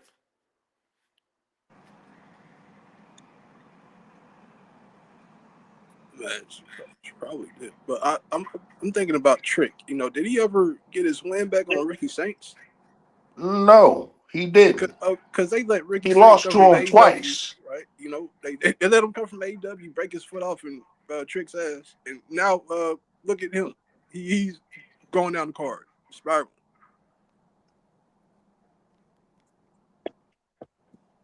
I need somebody to pull up the SmackDown results real quick. Before we do that, Owner, you get NXT ready, and Chad, you get SmackDown ready real quick. Lash and Nia Jax challenge for the tag championships against I was Rhea. hoping that somebody would have just been ready for that. Okay. So they challenged for the tag team titles, right? So Lash Legend and Nia Jax are the tag team champions right now, right? Nope. No, No. no. No. Okay. So, and by the way, Lash Legend, she lost the Elimination Chamber qualifying match. So she's not challenging for the Elimination Chamber. So she's not due to have a match at Elimination Chamber, right? Nope. More than likely, she's not going to get the tag team title match at WrestleMania either, right? Hell no. You know, how many tag team title matches has she had since she got to SmackDown? If I'm not mistaken, this is her first. Yep. There's a no contest. She did challenge Bianca enough for them tag team titles 3 times, though. Yep. 3 Oh different well, occasions. So yeah, we're but since looking being at caught 4. up on the main roster, this is but yeah, before with Jakara, yes. I want to know, like, what type of real success is, you got an opportunity to change something. I didn't give a shit about this stuff with The Miz and Carmelo Hayes, but it did happen, and it's been over a year. And even with him winning the United States title, he's been held it for a couple of months, and they just randomly did something with that. Why didn't they wrestle at the undercard on the Royal Rumble? That would have been perfect to do it there. Why didn't they wrestle at Elimination Chamber? It would have been perfect to do it there. What reasons do we have? Do y'all realize that Carmelo Hayes has not wrestled on a single WWE PLE since the Royal Rumble 2025? Wow. True. Been that long? Full year. Oh, Like, how can you drop the ball that bad unless it's like malicious intent? Like, that's a guy you showcase. Like, but I you want to wake this shit up. White folk look at Braun Breaker and they see world champion. They see money. They see the future. They see what a wrestler is supposed to be in this business. He's I, had several. Hold on, he's had several matches on PLEs last year. Is there any matches that Braun Breaker had in 2025 that stand out to y'all? I've honestly, all I've seen is Braun Breaker get exposed. I don't think he's that guy at all. Dominic Mysterio got exposed. Gunther is getting exposed. Jey Uso Jey Uso exposed. He is a terrible person. He's a terrible wrestler. Jey Uso is a terrible wrestler. Change his name to Bachu. So I don't even think Braun Breaker's necessarily the worst wrestler, but the motherfucker hurt himself flipping the desk. I mean, out of here. I'm sorry. That's funny. Yeah, Braun Breaker is solid. He's not. That's about it. I think they But called him up way too okay, early. because I don't want y'all to lose where I'm at right now. Carmelo Hayes, wherever random matches they put him on SmackDown, this, that, and the other, he's always put out some of the best matches of the night. He's had several bangers throughout the year, but specifically, Braun Breaker 2025, what standout matches has he had? So He's had why moments. is he being featured on pay-per-views in main events as a future world champion, and if he didn't lose the world title and all this other, if he didn't win a world title, it's a problem. Why is so many people advocating for Braun Breaker, but they're not giving Carmelo Hayes that same energy? And he's been busting ass randomly all year, last year. Hmm? Trying to figure out what we're supposed to be satisfied about when it come down to Carmelo Hayes. And he hasn't had a bad match yet. That match Braun had CM Punk on Raw was a stinker. He not out here botching shit for real or nothing. I mean, for one, that match that he had with CM Punk was just not believable at all. You got all your people out there and you still lost. Okay. And it's like CM Punk is he might be like 48, but physically he's like 75. Yes, he does look old in the face. You're not lying about that. Has he kept himself in shape? Yes, but he looks old in the face. He looks like an Who? AARP recipient. Who you talking Bullshit. about? I think he's CM like brittle Punk. bone. He's Like old. he's not that CM strong. Punk look He's not old. explosive. No, time Like, out. CM Punk, whoa. CM Punk look old and broke down. Every time I see him, I just want to give him $1. You like can't that. sit up here and say that he kept himself in great shape and your body looked like that. First of all, he never been in great shape to begin That's with. my point. It's the best it gets for him, and that's sad. It's like That is my the point. best it gets for CM Punk is like a motherfucker who works out twice a week, mostly eats junk food. A casual a casual nutritionist. I mean, the dude is And I'm decent. just serious. Like, and what? It's 2026, and you know that you got a problem with. We talked about it earlier. Is the problem with the wrestlers or is it with creative? And we recognize that it's a creative problem, and your only solution to fix this so far is CM Punk versus Finn Balor to lead up to CM Punk or Finn Balor versus Roman Reigns. How is this solving your problem? Well, I think they're trying to pull a slick one on us. I think they're trying to create controversy like they did with Cody a couple of years ago, and it's just not working because you buried this guy into the fucking ground. What are the Nobody, other possible scenarios out here that you say they're trying to pull it? What are the other scenarios out here? there are none. Say what you want So I'm about confused Roman on what you're Reigns, but talking about. I mean, you could just put Trick in contention for the title, or just any of these guys under 30. If Trick Williams come out here and talk shit to Roman Reigns every single week leading up to WrestleMania, you got a whole group of people that's wondering who the fuck is this guy, and they fact. are going to want to watch. Yes, But to come out here week after week and hear CM Punk so-called shoot, well, you're Vince McMahon. I bet you he gonna reference Vince McMahon throughout this time, and the he ain't people got it. gonna be like, "Oh my God, He he ain't got it no more, referenced bro. Vince McMahon." He ain't got it no more. That's the worst thing you can do. Referencing Vince McMahon, I they mean, want him back. that's I think you how he missed what got I'm over telling you. was I with think you cheap missed what I'm heat. telling you. The point is, creativity is gone. We often ask the question, has pro wrestling reached its creative cap? But look at the crew that we got.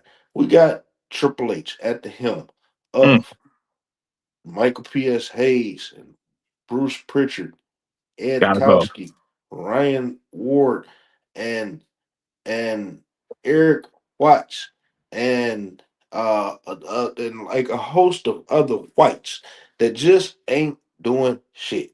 How do Yep. we rotate these people? Do you get a whole new team, or do you take a section out, or do you take half of them out?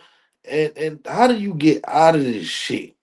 I think the half of them out Because is the what's gonna solution. happen if Roman Reigns win the world championship? Is he gonna be on Raw and SmackDown every single week? No, that ain't happening. So what's the purpose of taking your people off of TV?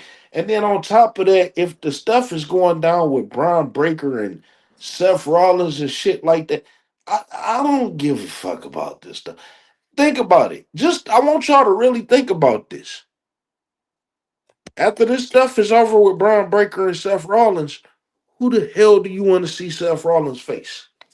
The goddamn unemployment, retirement, face retirement. I'm serious. How many more matches is remaining for these people? How many more matches is out there remaining for Gunther? After Roman Reigns versus Gunther, do you want to see anything else? I mean, this motherfucker really don't have no business headlining WrestleMania right now. Facts. I don't think Gunther can headline a WrestleMania. I don't think he If can. Roman Reigns was truly a fucking draw, then I would have been asking for Roman Reigns to come back at Saturday night's main event. Who asks for Roman Reigns to come back? Who say, hey, I'm not watching until goddamn they put Roman Reigns back on TV? No, they don't And got a then he superstar comes like back that. and doesn't do shit. Yeah, they don't have a superstar like that. I mean, granted, the segment him and Punk did accomplished more in a year than the entire fucking roster, and that's sad because they really didn't do nothing. I mean, it didn't appeal to me, but I guess it ignited some. I mean, it confirmed what fire with the I've fan been base. saying, that CM Punk is not the same. He sold out. He's not the same person no more because you let Roman Reigns drop a pipe bomb on you. Real How does quick, that work? real quick, because that's irrelevant. Real quick. I'm gonna get back on that in just 2 seconds, just real quick. He says, "Oh wow, because she seems like a sweetheart. That's what she's portraying." Oh, trust and believe she is a sweetheart. Willow Nightingale, please. I don't think she got a mean bone in her body. She's just Not at not an all. American Negro. What happened to the Street Profits? We about to find out. I'm just gonna say that I'm trying to be cool and stuff, but we about to find out. I do gotta say that if anybody is concerned about uh what the fuck is his name? Montez Ford. If anybody is concerned about Montez Ford weight, y'all must not work out. I'm pretty sure he's not gonna look like that a month or two from Yeah, now. Well, he's like bulking. yeah, he's bulking up and he's gonna shred that shit down. He's doing what he's gonna do what Tomatonga attempted to do. hmm Yeah, And you then on understand what I'm top saying of when I that, said that, right? Okay. and then on I mean, I top of guess, that, on top of that, y'all should go watch this movie called The Great White Hype with Damon Wayans, not The Great White Hope. I know what you're That's talking about. two different movies. But Hmm. with Damon Wayans and Samuel L. Jackson, y'all should go Yeah. see that movie. Go watch the fight at the end, the boxing match at the end. What Montez Ford is doing is making perfect sense. Y'all Yep. just gotta see for I got yourself. I picked up on that quick when you said But that, bro. my thing is, why did white folk asking for his release? Why do they feel like he should not have a job? Oh, if well, that's I'm all for it if you're gonna fire Sheamus when he came back looking like the Hamburglar. I was just going Wake to it bring up. that up, and that was right after they released Bobby Lashley for being quote unquote over the hill. Oh, CM Oh, Punk released a long time ago. a long time ago. We talking Fact. about injury prone, broke down. I just it was. I don't know. Maybe I see white folk differently, but CM Punk really ran the fuck down He and looked broke tight. down. He looked like he got a hard time putting this shit on. I Kevin remember Owens. Sheamus' shape being so egregious that they had to cut a promo on it. Like Drew McIntyre had to what do you say? Burgers on burgers. But Burger look at after Drew. burger. Look at Drew McIntyre now. Look at him. Behind all that hair is titties. I mean, yeah, he let himself go. He, But Too he, much but he, estrogen. but he the WWE champion right now. Yeah. You know what I'm saying? he was in So such a insane shape. What 7 years ago? I mean, Even it's if hard to make sense. Montez Ford would be like Coco Beware his entire life, he didn't lose no ability. So if white folk try to Go. use that as justification for his release, and if WWE choose to fire him because of that, then that says a hell of a lot about the WWE hypocrisy. But Mhm. real quick, just to go. Oh no, my bad. Because I was trying to finish this real quick. It says Roman Reigns has leukemia. He takes medicine to control it. Well, he shouldn't be in the WWE then. There's many healthy young American Negro men in this world that could do what Roman Reigns done and better. They just got to give him the opportunity. If he got cancer and shit, let him be with his family and friends before he die. Um, it says wrestling is dying anyway. Nobody care about this industry. WWE ratings are and down, and they can't sell WrestleMania. Triple H is in panic mode. He's getting ready to get fired this year. Is over. I want to talk about that specifically, real quick. Um, because like I said, we have been talking about has pro wrestling reached its creative cap. Last week I asked you guys what can really surprise you today? We talking about y'all that's over life on wrestling fans. I believe each of y'all been watching at least over 15 years, right? Yep. For me, like 20, 25 years almost. 2 for me. hmm So, there's not no newbies and none of that shit. And then on top of that, know that all of y'all have become historians, so y'all could really go back, beyond the 80s, right? Fact. Okay. Not just in pro wrestling, but I'm pretty sure y'all well versed in all types of forms of entertainment, even so much as opera, right? Yeah. I Yeah. put him in the same. Leontine Price. I'm sorry, who? Leontine Price. Uh, I'm gonna I say mean, yes. she was a pretty big deal. I mean, I believe she's passed, but they got a street named after my hometown. Okay. More power to her. Uh, but the key is, FBA walk, by the way. FBA Leontine Price. Is uh, Marion Anderson black? FBA? yeah, one of the greatest ever. Yeah, I remember her.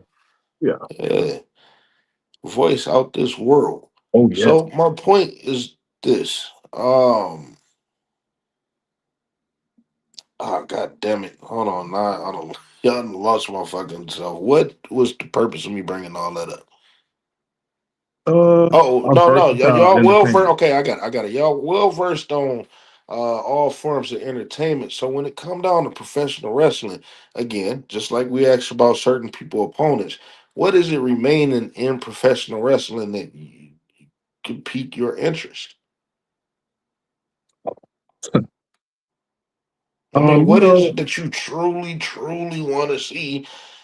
Even if they were to take it back and just kind of do something different, what else could you really want to see?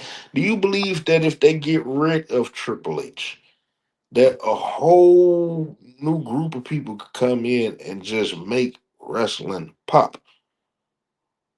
yeah, they need someone who's more focused on the base. Right now, they're not focused. They just want clicks and advertisement revenue, and that's what's killing the company.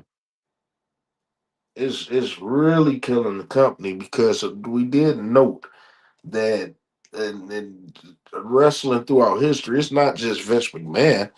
Hmm. You got divisions. You got your light heavyweight division, your tag team division, your women's division, your mid card division, your secondary mid card division. That shit, like the Yeah. European title and TV title and all that stuff, Hmm. that was secondary to the United States title and the Intercontinental title and shit like Yep. that. And then you got your two or three, and mind you, most people feud for those championships. Then you got your other two or three base feuds, your lower, your mid, and your main event. And it's all able to be featured weekly, Yeah. night after night, fitting into 2 hours. Hmm. What's the problem? And I'm not just talking about Triple H. I'm talking about with Tony Khan too. What's the problem?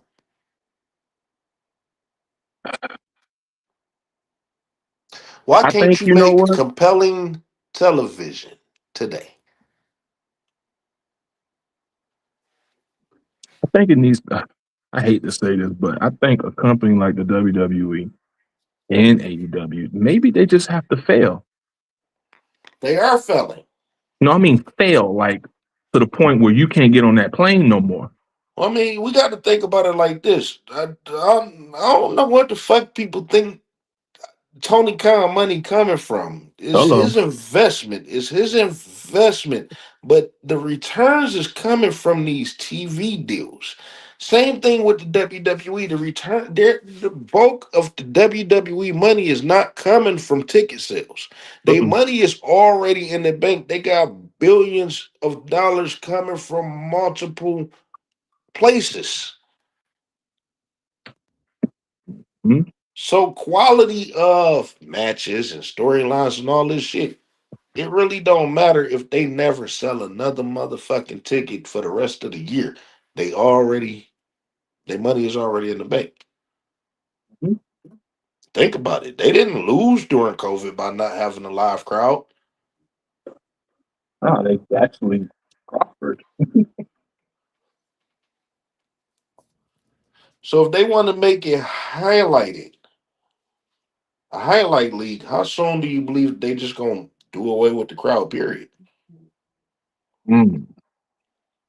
Purchasing studios, not having to go on the road, limiting light of events that they already have. I would say less than 5 years.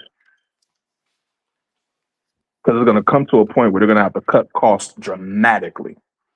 That's coming. Sometimes wrestling come at you. Sometimes who knew that Stunning Steve Austin? You even as great as a wrestler that Stone Cold Steve Austin, excuse me, that Stunning Steve Austin was, you never, ever thought that he could become Stone Cold Steve Austin. Nope. I didn't start believing that until ECW vignette. I you wouldn't even believe it then, I especially had, since I had, a, I ECW had was a little and for dirtball. him to be as big as he was, no, I didn't see that. But I did see a star. I saw a star in that ECW. When he was doing his whole thing at ECW, I seen something right there.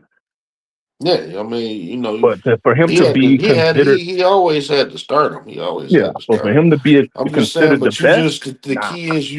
key is you just couldn't see what he had. Hmm. Sometimes you just gotta, even with Triple H, you know that he was good, but you didn't see him having this type of success that he was gonna end up having.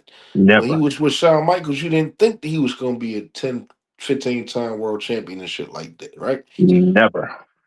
You know, it's certain people that you could see. Brock Lesnar, The Hmm. Rock, John Cena. But it's some people that you just can't see. Hulk Hogan in the 70s.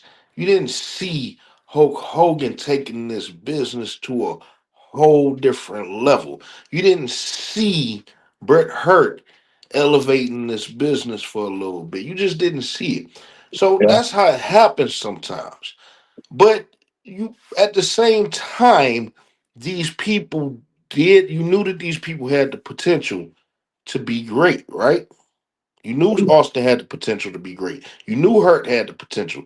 You knew that Shawn Michaels had the potential to be great. You just didn't see it, right? yeah. Who are some people today that has potential to be great? Yeah, bro.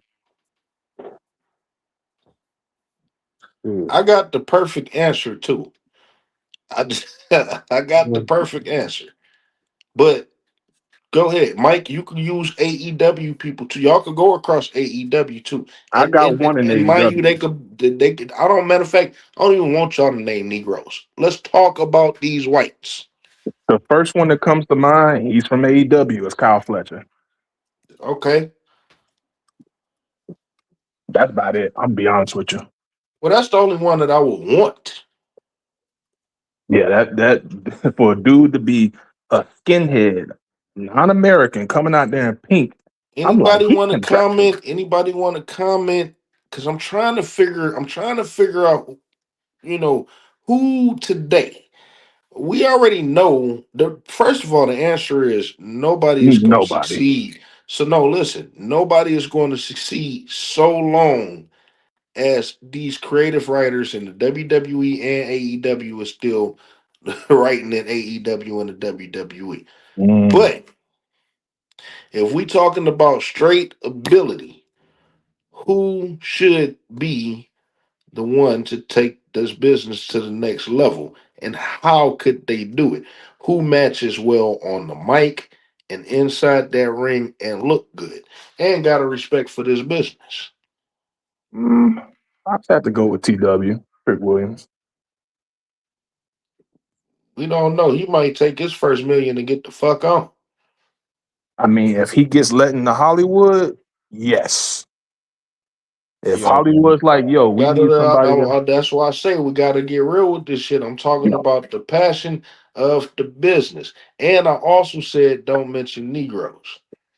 Oh, We know well, that Negroes don't have no future in this business.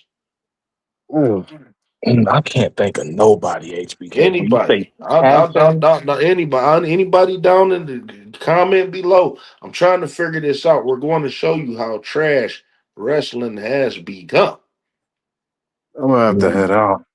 it's got to be MJF. Mike, I appreciate you real quick. I appreciate you for exposing that about AEW. A lot of people don't really know how bad it is down there. It's really bad. It is. But you take it easy, man, and you be safe, all right? All right. All all right. right, bro. All right, Mike. Kiss my ass, white supremacist. They ain't even gotta be supremacists. It's white folk, because white folk irritating as fuck, man. God damn, and they be stinking. Oh my God, I got on the elevator today Man. and it smelled like piss. But when the white folks got on, they just came from the gym, and I ain't trying to. Ain't no fucking way you supposed to smell like that. Like, ain't no way. You said you could pee on me all goddamn day. Just get your stinking ass. You get your stinking ass away from me. I'd rather smell piss than motherfucking white folk. That's crazy. It was that, Oh, that stench that's like near death, like hobo-ish, but it's Oh, almost yeah. like something on the side of the road. Like, what was that? well, let's get back on this real quick. Trying to show y'all that white folk is not shit. And like I said, even the greats that became the greats, we may not have seen the success that they had. We may not have predicted that that would have happened. But at least we knew that they were capable. It is very few whites in this business that is capable of turning the tide of this business. Who is going to be the next Roman Reigns? And it's crazy because Roman Reigns literally was forced on us. He was forced on us. Vince McMahon took every effort that he had. I was there just watching him just trash at the trash at the trash. And technically, to me, he never got better. Because people cannot get out of their fandom, they literally trick themselves to like Roman Reigns, right? Yeah. Yeah, I agree. He didn't get any better. I mean, all that happened was they threw Heyman on him and they gave him more freedom on the microphone during the Yep. event where everybody had freedom. Well, I gotta credit some of the fans for this because they were telling them over and over, we don't like this superhero gimmick. You got to make this motherfucker a Punisher. The fact that they waited so long for that, it dried up, in my opinion. But He wasn't really a Punisher. Now, let me never. tell you what I see when I see Roman Reigns. I see a long ass entrance, and I see 2 or 3 Superman punches, and I see a spear. That's it. I don't. I see a failed football player who watched New Jack City and tapped into his Italian roots and said, "Fuck it, let me go out there." He tried to make half mafia, half Samoan tribalist with a little bit of hood drama shit in his gimmick. But why Roman Reigns though? Why did Vince McMahon choose Roman Reigns? Again, Roman Reigns is a man that's not built like Lex Luger. I said with as much time that he got off, that he take off, that he should be fucking built like Lex Luger. But during the time that he, wasn't, when he was developing and shit, it was nothing in particular about his shape that made me be like, hey, this is gonna be the guy right here. I'm trying to figure out what is it about Roman Reigns specifically that they chose to make him the guy. On top of that, though, Roman Reigns, the people got tricked into making Roman Reigns. I've heard people say now that Roman Reigns is a top 5 of all time, right? This is how bad people got tricked onto that shit. But who is Mm, Triple H trying to trick who do you believe the Triple H want to make the star, let's say 7 years from now? Braun Breaker. He maxed out. Anybody else? No, I'm just saying he maxed out to me right now. He don't have to win a WWE title or not. I'm gonna throw a name Today, out there if that's he gonna need to stay, surprise he you. done. I'm good. Huh? I said I'm gonna throw a name out there that's gonna surprise you. I By the think way, that by the way, I'm not dismissing your answer. That was my personal taste. You believe that it's Braun Breaker. Anybody else? I need y'all to come up with multiple names. I I think don't That's why I I'm don't well, hold think on. asking Braun this shit. Breaker I The don't think Braun Breaker's a Triple H guy. I don't, because if he was, he'd be world champion by now. well, that's not No, he true. wouldn't. Triple H believes in a slow burn on every candle. I Braun, think that's just a cute thing to say to cover up your laziness and incompetence. I well, don't believe look that. at his No, writing. he would. Every storyline. First of all, the people that is the world champion is his guy.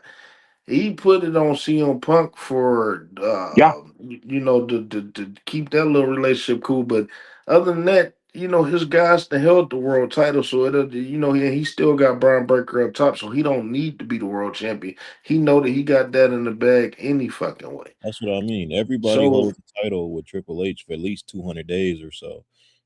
And Braun is hmm what, early mid 20s. yeah. Triple H, he can give it to him at 26, 27, 28, and he will lose nothing. but That's what I mean. it I appears get that that. he's You're done right about that. everything. It appears that he's done everything because this is how bad it is. And this is why I want y'all to know this is why I'm asking y'all these questions. And this is why I'm glad that y'all struggling with it. Y'all not necessarily struggling with it. It's just that they not there. Yeah. They're not. The other people that I would have tossed in there are in AEW. I think if he had to sign Osprey, he I would have. said Mm, if you could use a I'm trying Well, you it's said not because Triple I H. don't want this to be a WWE thing either. I thought, It's everywhere. yeah. So again, now that you understand that you can use, even though I said it very clear, you can use AEW. And mind you, I don't want you to use American Negroes because Negroes don't have no future in this business. Who are the whites and Hispanics and Japanese people that you believe got potential to not who you think they're gonna put the stuff behind, the effort behind, but who Right. you want to see and who you believe got the best potential to change the tide of this business to become the next Roman Reigns, Steve Austin, John Cena, Hulk Hogan. Okay. Who? So when I This could first have answered been it, over with, by the way. But go when ahead. when I first answered it, you asked who I think Triple H will push. If we're talking about my opinion, I think Logan Paul, if he could commit to a full time schedule. mhm. That's it for me. That's it. Logan Paul will grab his first million and get the fuck on. So we I Well, see. got he, Trick. You said one of y'all said Trick, who gonna grab his first million and get the fuck on. The next one just said the Logan Paul.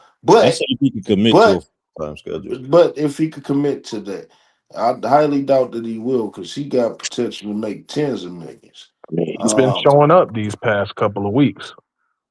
He already had money before he came in this.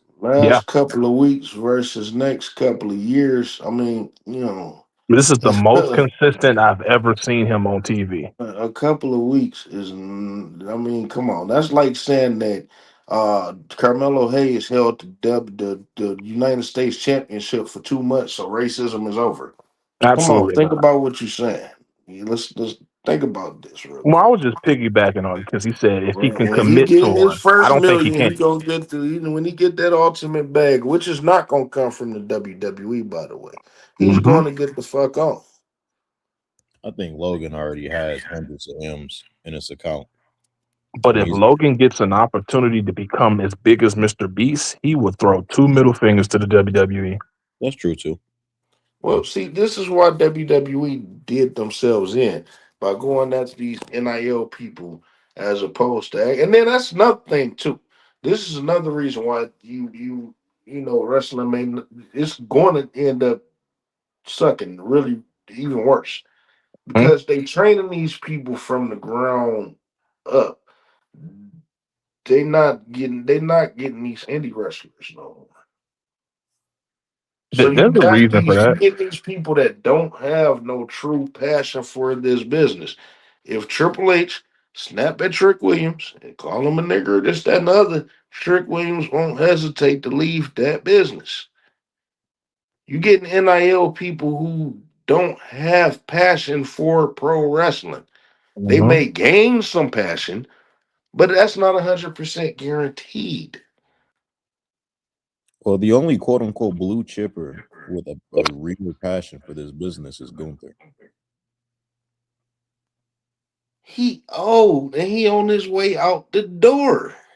Out the door where? How can you present him 2 years from now and you got Obafemi? Something drastic has got to happen. They gonna have to let Obafemi go. But even if they do, what are you gonna think about it? What you gonna do with Gunther in 2028? Yeah. I didn't I know this mean, nigga think was about it. 38. Ooh, we're going to WrestleMania. Who's there? Gunther. Nah, I didn't know this nigga was damn near 40. Yeah, he's like what, 38? Yeah, you about to be 39 this year. I don't give a fuck how old he is. I don't want to see Gunther wrestle nobody past SummerSlam. I don't. Who do you want to see Gunther? Do, do you have 5 opponents of Gunther that you really want to see? Mm.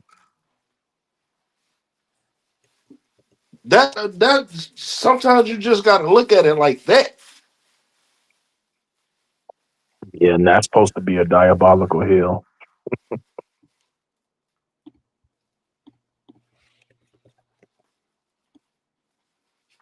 He retired John Cena. It's like John Cena just came and went. Yeah, Who cares? no one. And it ended with Gunther, who the whole time that John Cena was there doing what John Cena was doing, what the fuck was Gunther doing? Who cares? So, with that being noted, is this a Triple H problem or is pro wrestling dead? Look at what you got down in NXT. I'm surprised that none of y'all went down to NXT. I said who? Ethan Page, No. Fuck no. Nah, he's doing what he's doing, and that's what he's gonna do if he gets called up. He's gonna be a mid card placeholder. I've watched him since he was a fat ass in Ring of Honor. There Fuck you out. go. The first time I saw Ethan Page, he was getting his ass whooped at the Hardy compound. I was like, yeah, he's gonna have a job. hey, how about Joe Hendry? Fuck out of here. The new reigning NXT champion that no one gives a damn about, and everybody knows that this is a receipt from him taking an L from Trick Williams. No, Okay, I got the perfect one. Now he may be a little, you know, a little, you know, but Ricky Starks. No, you can't have a light bulb head and be the face of a company. It's just, I just gotta laugh at that one. I ain't gonna lie.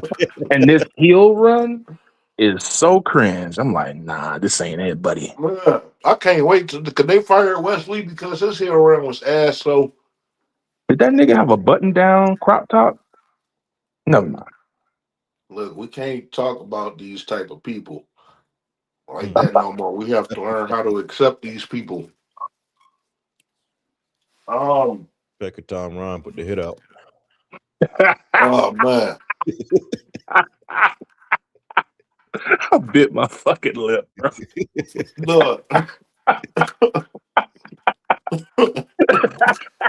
This motherfucker gonna come out with a hanger and a shoe.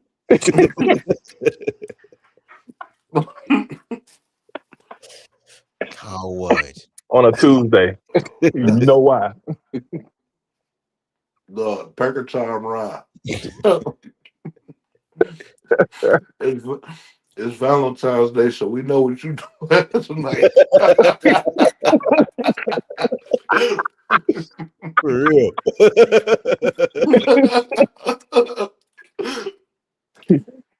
He throwing I rocks can't- in Sonny Kiss's window. I can't post it up in here, but it's posted up on the shit. He was like, the only thing I wish is that I had a woman that could be intimate with me. They just don't want to. That nigga grease the cables. Oh my god, bro. Oh no, by the way. Dog.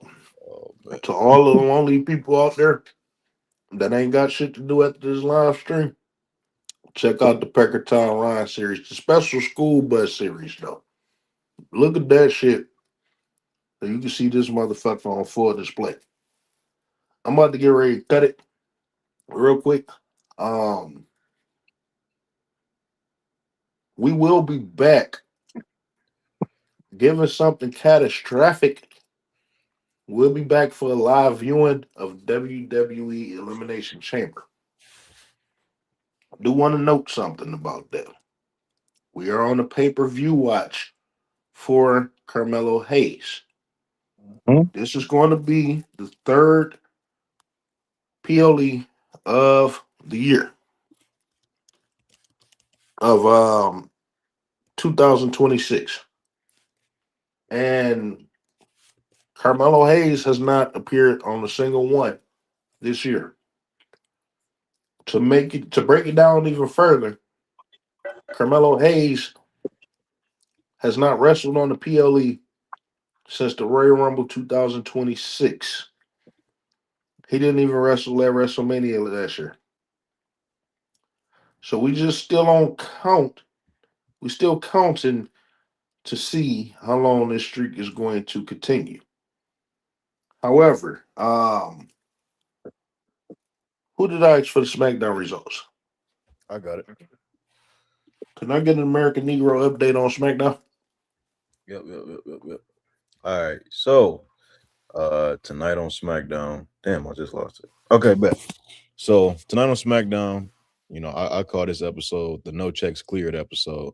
Lash Legend and Nia Jax went against Rio, and the No Tangibles main event. The tag team title match ended in a no contest. I'm sorry, excuse me. What up? They main evented? If I'm not mistaken, let me double check. They main evented, right, Chad? You saw the show. Which ones? I think the main event was the MFTs, right? Solo versus what's his name? It was Jade and Okay. Jordan. Jade and Jordan. Okay. All right. Oh, Jade and Jordan main evented? Yeah. Oh, you know what? Okay. No, I think you're right. You're right. Jade won, didn't she? Yeah, Oh, yeah. she retired. And that was funny. They kept kicking that little bitch around like a little flea. Like, bitch, how did she even get the title shot? That's crazy. I would have never gave it to her. Mm-mm. Man, the But fact she that get this it in the main event. So these white women, they just come up and never do shit. in the WWE, but give women's championship matches in the main event of SmackDown. I just wanted to note that real quick. All right, my bad. You said who did what now? With the proverbial main event of no tangibles. Ended in a no contest after a chaotic finish involving table breaks and barricade spots. Lash had a great showing. She proved she was the upgrade. She was in all the high impact spots, got the biggest reactions, but got nothing out of it. Next, we had Carmelo Hayes in a 10-man tag match involving the MFTs against Hayes, Dragunov, Cardona, Cruz, and Nakamura. Carmelo Hayes, your U.S. champion, took the pinfall loss to Tama Tonga. Enough said there. I'm sorry. What was the point of this match? How did that happen?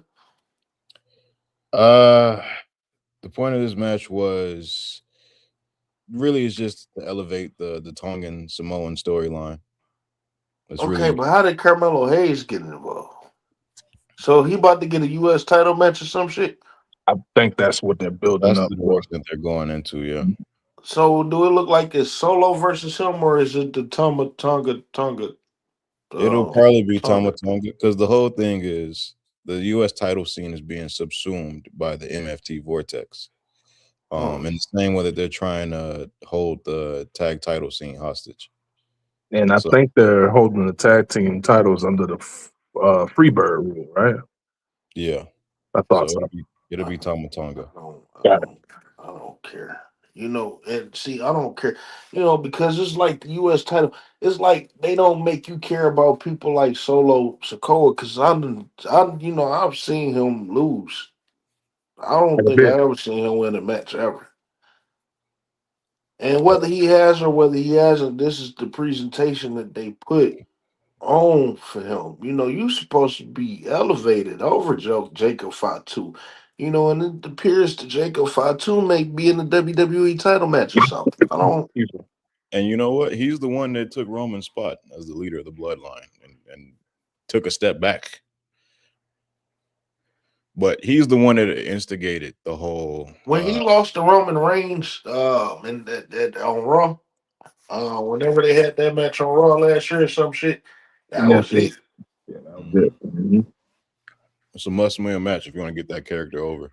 And this is how crazy it is because Bronson Reed turned around and beat Roman Reigns. Stupid. He may have beat him twice. And I just don't give a shit. So losing to Roman Reigns hurt you, but beating him don't help you at all. This is how do you give a shit about the person that Bronson Reed? I fuck with Bronson Reed personally. Really? Yeah. Elaborate, please, in detail. So I watched him when he was in Japan, when he was Jonah. One thing I liked about him was you see agile big men, but not necessarily like him. The big men, they'll do, quick moves and things like that, but they don't go to the top rope as much as he does. And that's one thing I just liked about him and his in-ring style is that he goes to the top rope more than a lot of smaller guys and makes it look. Do what? The fucking splash? He used to do flips. He don't do them as much anymore. They watered down his moveset. Oh, so it's the WWE that fucked him up. Yep. Same thing with Chelsea Green. My bad. I didn't know. His promos ain't shit. I'll be honest with that. Well, see, that's the only thing I see. He used to go in there and say weird shit. I'm gonna make your favorite wrestler call me daddy. Like, all right, bro. Yeah, I remember that. That was weird. So y'all put God.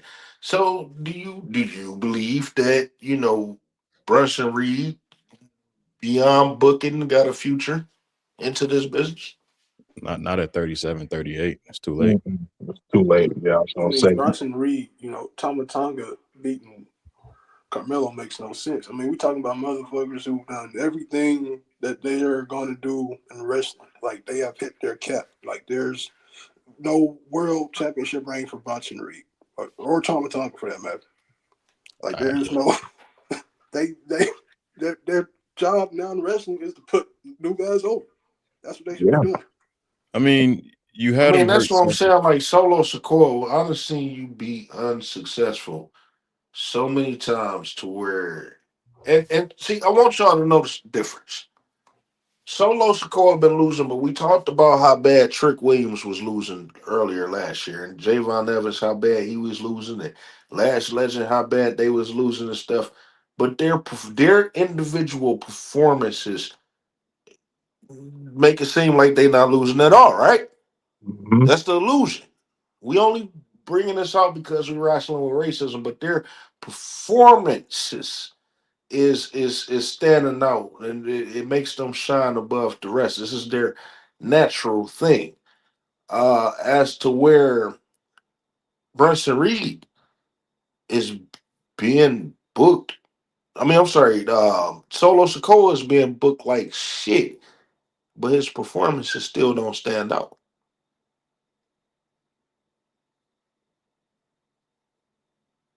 They don't. Yeah, when the viral moment is him taunting his opponent, that's a little weak. How You're about you not just funny. stab the hell out this dude's neck 100 times? That bring my eyes up. You're not funny. You trying to portray him as this silly motherfucker, yet you trying to portray him as this serious motherfucker. Make up Your your group mind. is coming off like the Wyatt Six. And fuck it. I'll throw it out there, man. Samoans are dirty. They're just dirty as hell. And Solo Sikoa perpetuates that stereotype with them tweets about how he don't wipe his ass. I lost all respect for him. Oh, oh, I didn't know that. I oh, lost all respect for him. oh, no. Talk about he grew up just throwing underwear away. That I shit That's made me want to take a bath and wash a load of clothes. I can that's imagine waiting like them white motherfuckers. culture. That's white culture. He learned that from white folk. He said it took him all throughout high school to learn that that's what you were supposed to do. Oh, he was a stank mother. He got kids? Oh my God. Uh, his daddy ain't never teach him shit. He It ain't makes invading sense. his ass. You He invading told him Yeah, to his his put daddy ass. that ain't dye in his never. You hair. gotta think about it like this. Rikishi ain't never wiped his own ass. When he Tom Cannon. say he had a bidet or whatever, but who was wiping his ass on the road? That Man, nigga put some toilet Wait, paper on his wait. hand and Ain't Jimmy Uso that motherfucking brother? Uh, yeah, Solo little bro. Naomi laying up having a baby with his mother. Do he not wipe his ass too? oh. Oh damn, I ain't think about it like that. Yeah, I didn't think about it like that either. And You know, She Jay. probably did. Okay, she probably nasty than the motherfucker too. If her Orlando daddy gonna was take in his the, L. I want to know her background. I want to know if she came up around white folk or some shit like And I that. She mean, and probably. Jay, you see Jay. He a big sloppy fish sandwich, you motherfucker. Extra tartar sauce.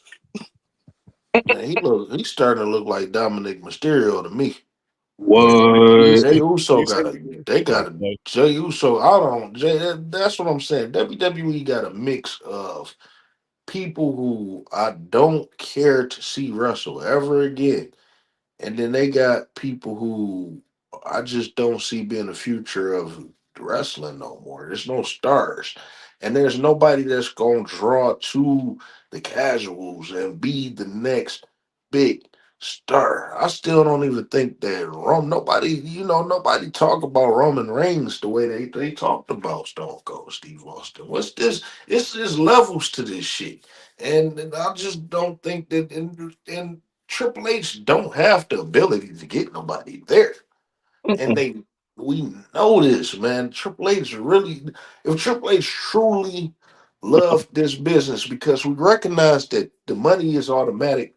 So TKO not necessarily tripping about that. But if Triple H truly loved and cared about this business, then he would step down. You would think Roman Reigns will get more love in these all-time talks with everybody saying the bloodline story is the best story ever, better than NWO and You Stone know, Cold. It's Bret Hart not. said, It never was. Bret Stone Hart Cold It was never a held it the was a title. replication of something that was already established. Stone Cold never held the title for a year.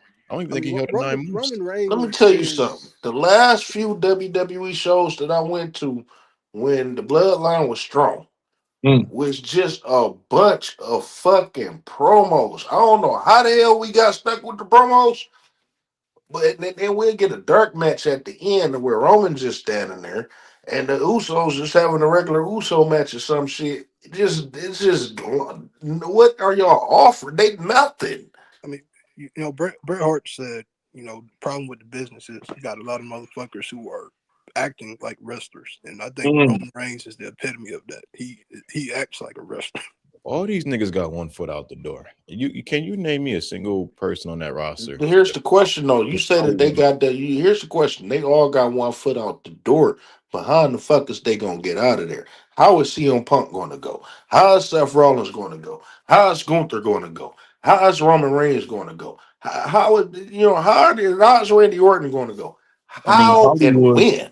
They praying and Hollywood's hoping. already knocking on the door of Roman Reigns, and CM Punk is Man, tethering off of Hollywood that. ain't knocking on the door. Roman Reigns ain't gonna do I shit. feel like I mean, Roman he got Reigns. work. He got Roman wish work. Roman That wants is to be a probably costing full him more to get on the movie than they pay him. Let's say that. Roman wants to be a full-time actor. If Marvel called CM Punk and said come be a writer, he'd leave tonight. If Marvel called Seth Rollins and said come be an actor, he'd leave tonight. Tried that, failed at it. I mean, but who gives a CM fuck Punk is about gonna what CM Punk got to overdose, say? and if Roman Reigns truly got cancer, then cancer gonna get the best of him. Again? Then that'll be their exit. No, Roman says Powerhouse Hobbs was on the main event. Wow, so they put him on main event against one of the Fraction people. Mm. Wow. What we gotta get ready to close it out. I'm gonna close it out on in just a second, real quick. I'm trying to see something. Did Obafemi wrestle tonight? no. No. So this go along with what I was talking about earlier. It appears that they brought Javon Evans up, and they brought Trick Williams up, and they brought Obafemi up, but they did it with no plans. They just did it for a quick time pandering. Mm-hmm. And it really sucked with Oba because it's a lot of hype behind Oba. Like, we ready? We ready, and then y'all brought him out in the Royal Rumble, and he superseded your expectations and had a couple of squash matches and superseded his expectations, and y'all still won't feature him. Why couldn't he wrestle tonight? Why couldn't he wrestle on Raw? People actually want to see more. Why didn't you feature him? You got 6 hours. You couldn't feature him one time because Triple H is not willing to take that step. He just don't have it in him to take that step with Negroes. This is a man that don't see color. He don't want to see color. We got to get ready to close it out with 2 things. Powerhouse Hobbs. Is he 35 or is he 41? You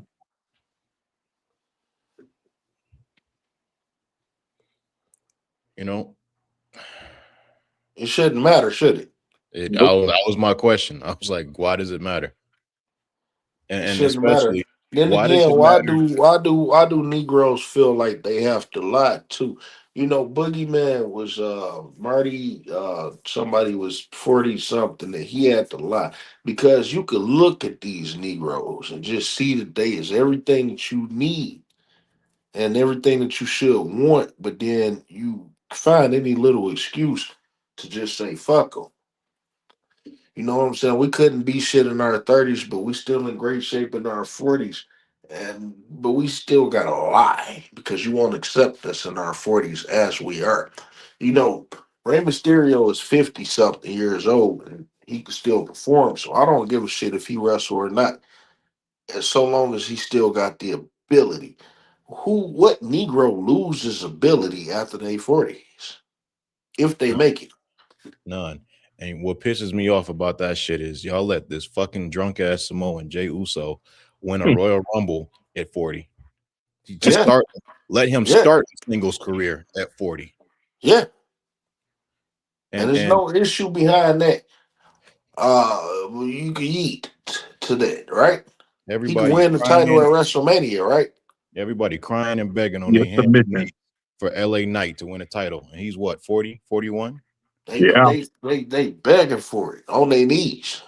Hmm. How old was DDP? Oh, Wake it up. he won his first world title. Old I as Oh, think hell. he's well, 40. But you know, he got into wrestling how like old after was he the was 30. motherfuckers? How old was the motherfuckers that was in the match? That that he beat. It was Sting and Hogan, and I think Flair was in that match too, right? Yeah, yeah. Dinosaurs. Yeah, AARP match. yeah.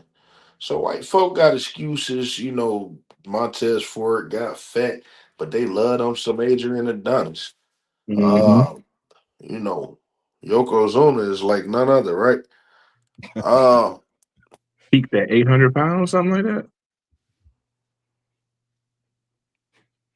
we gotta close it out with this. So I'm gonna say this real quick, because I generally don't give this type of stuff no attention. Cody Rhodes addressed how he understand how people that put the Cody Raheem Rhodes up and Martin Luther King Jr. up and Malcolm X put Mhm. him in the picture, that he understand how that's disrespectful. This is according to him. He also damn near condemned people for doing that, right? Mhm. Mm-hmm. Then a year later, he come out and take claim to being Cody Raheem Rhodes. First, I Oh, he gotta went say further this. than that. He said he said, you know why they call me Raheem. Then I think he gestured to his crotch or something. Black History Month. He could have waited last week, next He week. didn't have to never say it. It don't matter when. Black history is never stops. We make history every day.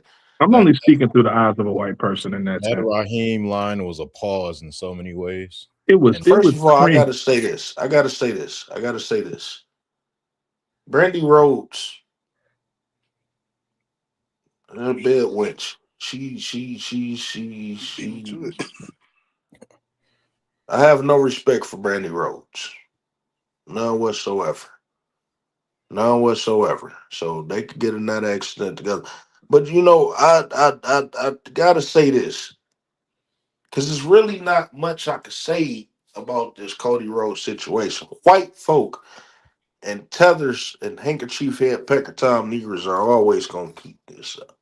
I mean, does marrying a black person really make you not racist if that black person hates themselves and your dad is Dusty Rhodes? well, Let me don't forget just say this. Let me with just say Dusty this Rhodes. before we get on all of that. Let me just say this. We're gonna get on all that. Let me just say this real quick. I made this statement the other day. I said that the level of racial disrespect is going too far.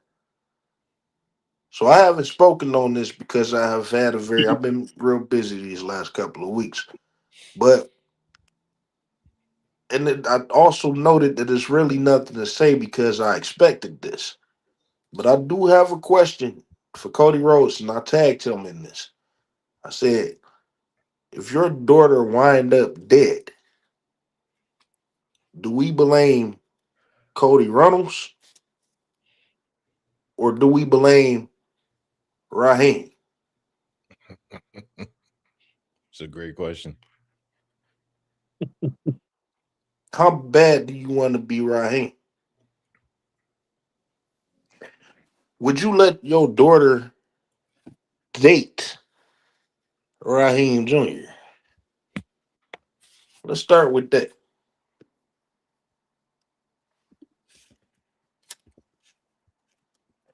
Will she allow, will your parents allow you to reproduce with an American Negro. Man, let's start with that. Everybody want to be a nigga until it's time to be a nigga, but nobody wants to be a nigger. How far do you want to take this, Cody? That's highly insensitive and it's highly disrespectful. And you know it's him because apparently you got the most power in the WWE to reject anything and everything.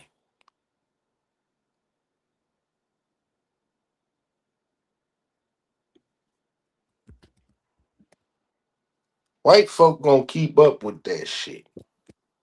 And handkerchief heads and Percatile niggers and tethers and stuff, it's really hard explaining stuff to them because I can sit up here and explain this stuff all goddamn day long.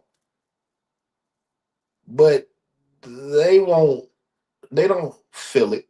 They don't deal with it. They don't understand it. You know what I'm saying? But if we call them, let's say Africans, we call them an African booty scratcher, and we start talking about they 50 cents a day lifestyle that they live, they offended to the max, right?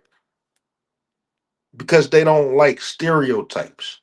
That may not even be how they live in Africa, yet this is how what's being presented, right? Can y'all hear me? No, Yeah. I'm listening. I'm following you, Can I brother. get some amens or something? Hey, Yeah. letting you get your shit off. You cook right now. You cook. Go ahead. You going somewhere? I just had to make sure the shit didn't get cut. Hallelujah. But they sit up here and get offended by what we believe is the smallest shit ever. White folk.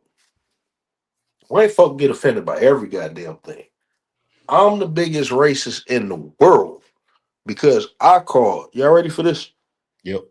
I'm the biggest racist in the world because I called a white person white. That's the worst thing you can call them, though. Low key it is. But, I didn't do it with malicious intent. They white. What the fuck am I supposed to say? You ever notice you call them white, they delineate more than us. I'm Polish. They I Oh, call do. them you a know, white boy. Don't I'm say white I'm boy. 1/4 Cherokee. I'm not, They do. Oh I'm yeah. Slovakian. At the Don't call time, Ryan, you them hear a white this? boy. White Don't folk throw boys on delineate there. too. That's But they get really, really offended. As a matter of fact, an Italian would get offended if you were to call him Irish, wouldn't he? Of course. A Dominican would get offended if you called them Mexican, right? I've seen it. Niggas die. So why is it that white folk, I'm sorry, why is it that we supposed to not feel a type of way? And mind you, this is what white folk tell us that we not supposed to feel nothing about. We not supposed to feel nothing about police brutality. We not supposed to feel nothing about a system of white supremacy via anti-blackness, which controls our school system and our economics and even our nasty ass politics. White folk feel as if American Negroes should not have our own separate national anthem, despite the fact that American Negroes had absolutely nothing to do with the creation of white America's national anthem. We didn't have no input. That Star Spangled Banner shit Hmm. was it was created off of racism Mm-hmm. and hate. True.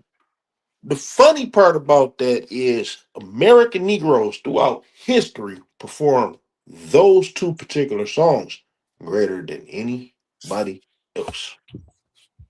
Whitney and Marvin. R. Kelly. There you go. Yeah. And we sit up here, we do y'all those favors.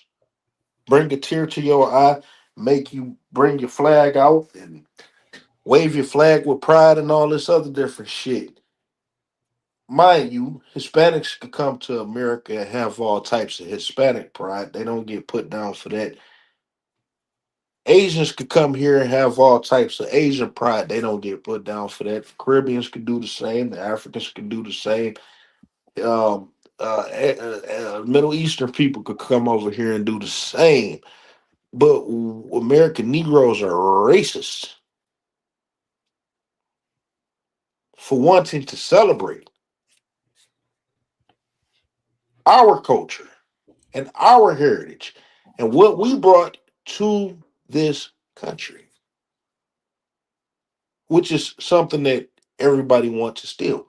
Everybody want to be a part of. Everybody want to profit from. But you don't want American Negroes to profit for anything. And I shouldn't have to explain this stuff to anybody because I don't care about your issues just like you don't care about mine. American Negroes, we got to stop wasting time explaining stuff to white folk, trying to get them to understand shit, explaining shit to people that's not American Negroes, because we have two completely different experiences. I can't tell you, look, I can't tell you nothing about Africa. My family for hundreds of years have never been there. I couldn't tell you. But I could tell you what we contributed to this country and the hell that we caught while contributing it.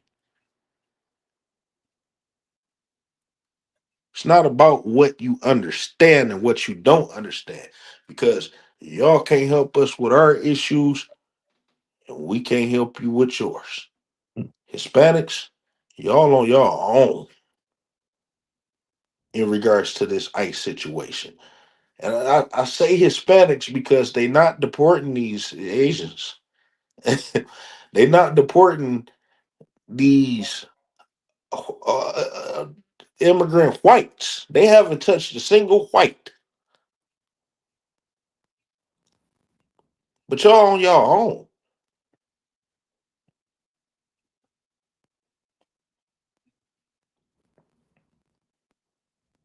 American Negroes should not have to be put down for preserving ourselves. Because any other 13% that face so-called 13% that face what any other ethnic group, I'm sorry, that face what we have faced in this country, any other ethnic group would have diminished a long time ago. We are a strong group of people. We are the best people, and we are the people that the world has their eyes on. And the only way to gain the greatest dignity is once we stand out on our own. There is no approval from the whites, Hispanics, Asians, or even any other melanated people. You can't give a fuck about a section of people and not give a fuck about them all. With that being said, American Negroes, take care of yourself as an individual and protect one another as family. As our dearly beloved ancestor, Frankie Beverly, stated plainly, we are one. And that's the way it is.